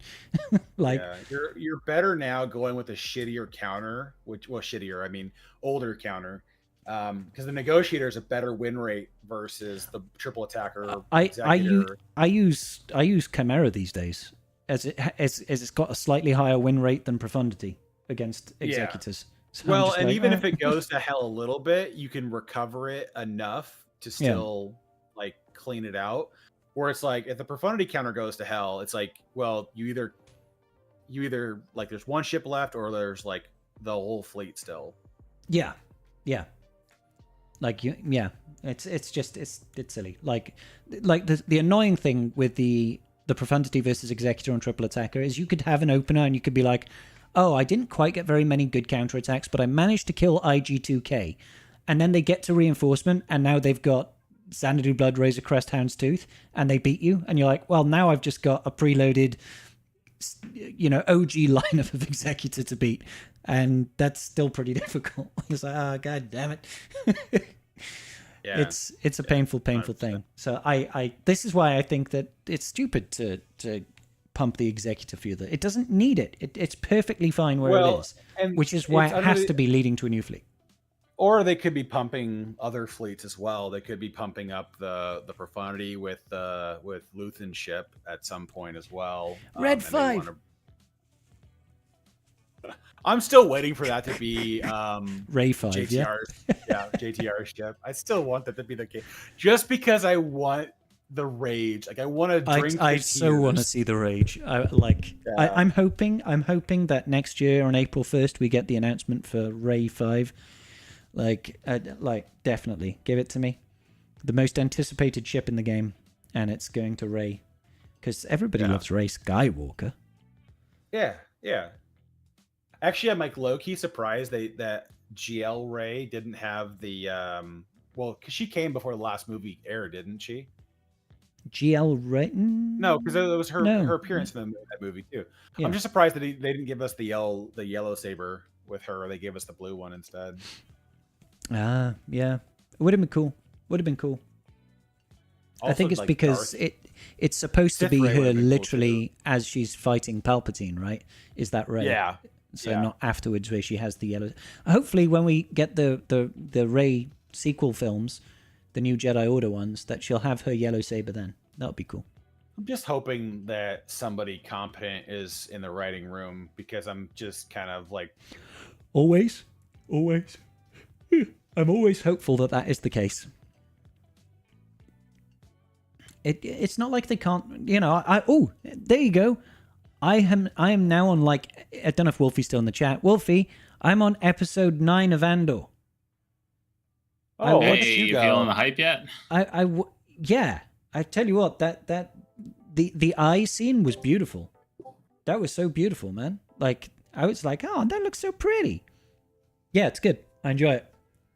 Yeah, it's well written. I enjoyed it. I can understand why some people get bored by it, because it's a little bit more of a slow-paced, little bit more political, a little bit more Game of Thronesy, I guess. It's a little bit more like kind of like a spy thriller to a degree too. Yeah, a little bit. It's a slower burn. They're trying to build up the mystery and the plot of what's happening there, and the thing I like about it though is every time you think Andor's got his shit together. Just the rug gets pulled out. The rug gets pulled, but in a reasonable series of events. Mm-hmm. Shit goes sideways in an understandable series of events, not just because, the plot point had to happen. The will of the many. Well, I mean, it happened because I wrote it that way. So that's the way it happened. So the story could happen. Yeah. So the story could happen. Yeah. Right. I mean, it's so good. It was him getting arrested after he changed his identity and ran away was a little bit like, okay, I get why you're doing it. It's kind of like, all right, sure, you're trying to show that the Empire are really fucking shitty, and all of their protocols have increased because of the shit you pulled previously. I get it. Well, because he thought he could hide away from the Empire and just sort of live his life away, and he wouldn't be affected by their tyranny as long as he didn't go and mess with them. And that was to show the Empire doesn't give a shit if you're not messing with them. They'll just go and screw with you. And also to give him more motivation to hate the Empire in general, because earlier he was like, I don't care about the cause, I'm doing it for the money, sort of thing. So it feels very much like we need to get Andor to really fucking hate the Empire. So, and he's also responsible for why the Empire ups their severity in their actions, right? Because they stole all that crap. They're like, oh shit, we're going to stamp down real hard now. And it also ties into cause and effect. Yeah, why the rebels are building up a resistance and stuff like that. It's because the Empire is taking the piss. And why are they taking the piss? Because of stuff like Andor helps out. It kind of makes sense. Good. It's almost like they thought out of a story instead of almost just like they actually wrote it out. It's crazy. Yeah. And they thought about how to join it to the rest of the world. Did you Like, see? wow! Who the fuck a knew they could concept. do that? Did you see the Andor trailer? Or not the Andor trailer. The Spider-Man next not far from home, but the next No, one in the. I'm staying thing well is away. getting delayed. You know I'm it's a getting massive... delayed. Oh, right. I'm a That's massive the news, is Spider-Man that fan. there were so- creative differences, so they're basically scrapping the script and they're starting over, and they're going. It's now like 2027 or later. It is doesn't the fill me news. with confidence. And 2027? That's fucking 2.5 years away. God damn. No shit. Oh, hello, Zirko. Yeah. Stop failing your TW battles, you piece of shit. There we go. Got it off my chest. Oh, my gosh, failed against the Queen Amidala team. Okay, yeah, that was quite bad. Oh, was it actually Gas versus Queen Amidala? I Yeah. thought someone was taking a piss. Oh, How dear do me. you fail that? I don't know. I don't know. I actually don't know. Oh my god. Yep. So fun The times. JML I could understand. JML? Did you Against fail? Against Keller bloody Beck. KB. Yeah. 80 speed additional Keller and Beck with shit tons of Heath crit Koth. damage. Yeah. Oh, it had Heathcoff Datacron on it, did it? Okay. That one you JK. get a little bit of a pass on, but Yeah. JK, Kiadimundi, Keller and Beck all had like 290% crit damage for one thing, so it's like, Joy. oh, That's that's wonderful. great. Wunderbar. Wunderbar. Oh my god, can we please clear a wall in TW? God damn it, guys. I'm sick of looking at 4 people in the front wall. Where is everybody? It's Great been mother 4 shots, hours, you know. guys. I'm here. I'll attack. What do you need? Thank you, Wolfie. Wolfie, I need you to kill these 4 remaining jabbers on the front wall, okay? Okay, all no four. problem. I'll be right there. Yep, thank Let you, me just buddy. join your guild real quick. I mean, we do have 2 spots open, Wolfie. Yeah, so, you want to jump over here? It was a joke. It was a joke. That's what he says so far. Oh my god. This Queen Amidala team has got 4 holds on it. Are you serial right now? Why? Not surprising. God damn it. Never mind. So anyway, yeah, I'm enjoying Andor so far. I need to finish it, but I'm enjoying So it. good. It is good. It is good. But So what are you up to? I think I'm on episode 8 or 9 or something like that. He's on the prison. He's in prison. Okay, he's in prison. Okay, yeah, no spoilers. Yeah, no spoilers. I don't want spoilers because I'm enjoying but the story. So. it was the episode you just watched him getting to prison, or have you? He's in prison. I've seen him do stuff. They're 3 in prison. story arcs. So yeah, he's Yeah. in prison. He's in prison. Okay. I've met Snoke. Yay. Yay. So yeah. It's good. It's good. Luthen's character is very good. I enjoy Luthen's character. He's a well designed, nuanced character. So Oh yeah. it's almost like the writing's good. Holy shit! Oh, what a breath of fresh air! It's like holy shit! Is there subtext here in the story? Good Are acting. things written with intent? Ah! So the story could no. I see the rings of power being mentioned. Ugh. The power of many. Oh no! So he was the ultimate nerd of Zelda in chat was saying that sounds like the Rings of Power writing. You know, it happened because the story can happen, so the plot demanded it. Yeah, I need to get all the way off of my back. Yeah, good luck with your Pow Datacron. He is wrecking Lord Vader with the Tank Revidecron. No Luthen Rail. Got lucky. Got lucky with Pow Datacron. That's awesome, man. That's awesome. There are literally no Lord Vaders in my squad arena, so I can't test it. Do I have a Pow Datacron? I do have a Pow Datacron. I just haven't used it yet. Because everybody, like, the only things I've got in my squad arena are JMKs, and I don't think you can do much with Pow versus that. And Do you mean you can't TM loop a JMK team? Turns out, Wolfie, you can try.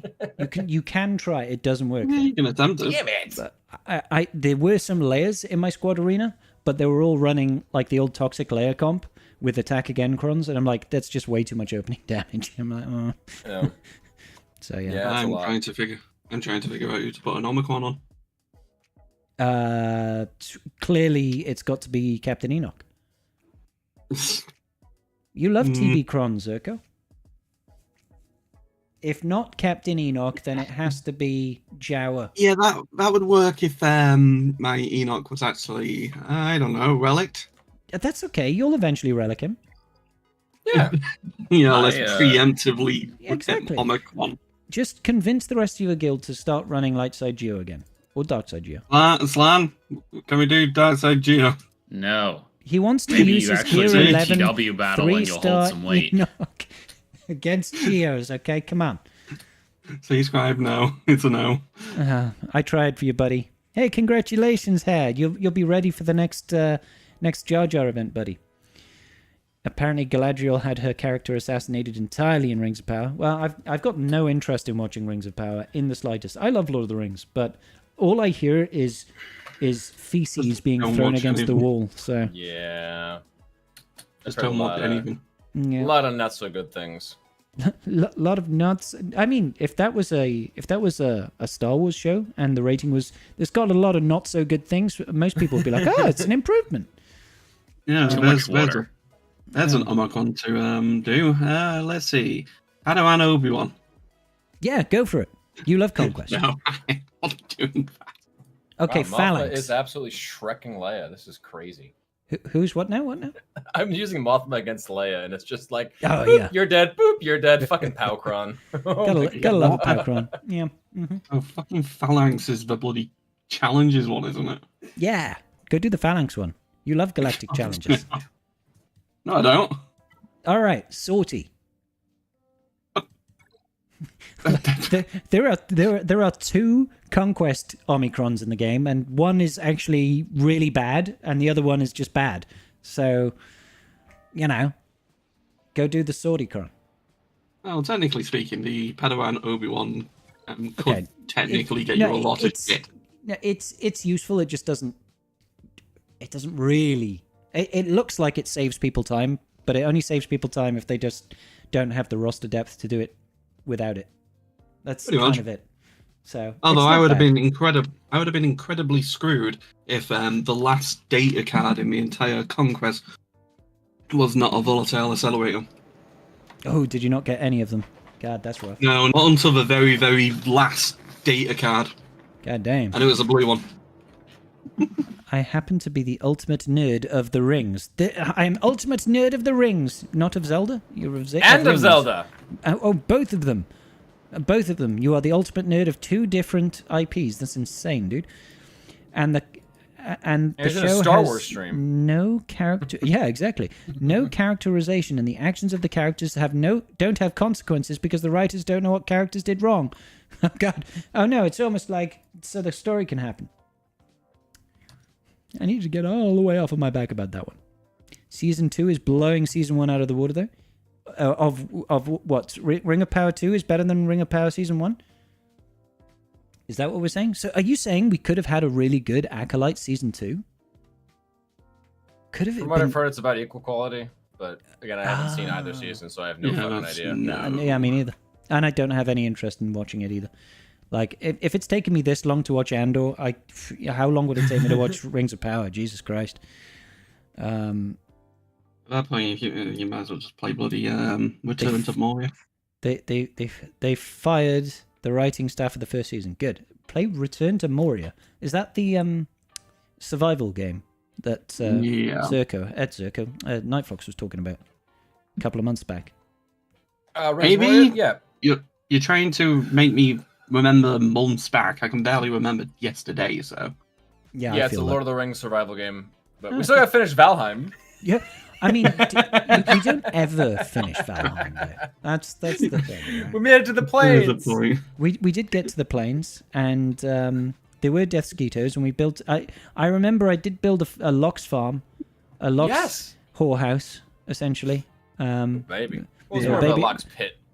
You know. It was a little bit of a Lox pit. Yeah, I will agree. Yeah, we do need to do stuff and things, but unfortunately, I've been playing Outlaws because it's a new Star Wars game. Yeah, makes sense. And you kind of need to finish it. That's kind I of was it. finishing BG. Yeah, I was finishing BG3. Oh, so yeah, that you makes finished sense. it, didn't you, Wolf? And Yes, last were Monday. Were you completely satisfied? The final battle was a little bit easier than I was expecting it to be, but Okay. yes, fantastic. Good. Interestingly enough, the higher you go on the difficulties as well, the less you want to go back to the older difficulties. Like, Oh, supposedly, if you play honor mode for the first time and Yeah. you finish it, you never actually want to go to the past difficulties. Why is So that? honor mode is you only get one save file. You can't go back and like reload things. If you die, you die, and it's like the most ridiculously like Ouch. holy shit, what the fuck difficulty Yeah, ever. hardcore. What I did for this Can't you playthrough not is manually you have, save too. I believe so, yeah. So You for can't this one, I manually had save. because you It's can't practically reload. Iron Man mode. There's, You can't go back and reload or anything. so It's there's just literally no saves coming at all. correct. Mhm. Wow. Yes. That's actually really cool. I like that. I should do an honor mode run. So that's That'd what be the sick. honor mode is. Yeah. So it's permadeath though. So if you die, you are just done. Sorry, sucks Yeah. to be you. If you lose your favorite character, well, you're fine. There's also what I had done for this playthrough was there's custom settings now, so you can go and I cool. did like normal combat difficulty, but I went all the tactician, like the crazy whatever bonus mechanics and everything. So it was like all the bonus mechanics, but they also weren't like the most ridiculously pumped up enemies ever. Okay. Yeah. Not So, that like was fun. insane critical hits and giant meat shields. Yeah, but they had all like the different effects, and they were like damage you in for a while, and they had like extra turns of this and extra interactions over here. So it was cool seeing all that sort of stuff. Yeah. All right. Presume that was a patch 7 post. Yeah, patch 7 just released. I have to wait until next month, sadly. Rip, rip, rip. Right. Okay. I'm gonna call my stream to an end there because it's getting late and I want to watch an episode of Andor. So yeah, cool. Let's see if anybody's live. Great Mother testing was kind of fun. I say testing, like I did four testes battles with the Great Mothers, and turns out, Wolfie, they kick ass. Who knew? Who knew? I like how I search by category for Swigger game content creators on Twitch to raid, and all I see is me. I'm like, oh, okay, yeah, fine. I'll raid myself, shall I? Okay, nobody is playing Galaxy of Heroes today. Big Sag. Guess you're rating yourself? Guess I'm going to rate. I'll see you all on my stream later, guys. Yeah, swing around tomorrow for GAC. It's going to be a real one. And then on Friday, we might be beating up children on Cast account. So that'll also be sick. Or we might be facing off a guildie. So yeah. Thank you, everybody. See you soon. Big love. Adios. Hasta luego. Hasta pronto. And just phone your mom. She misses you.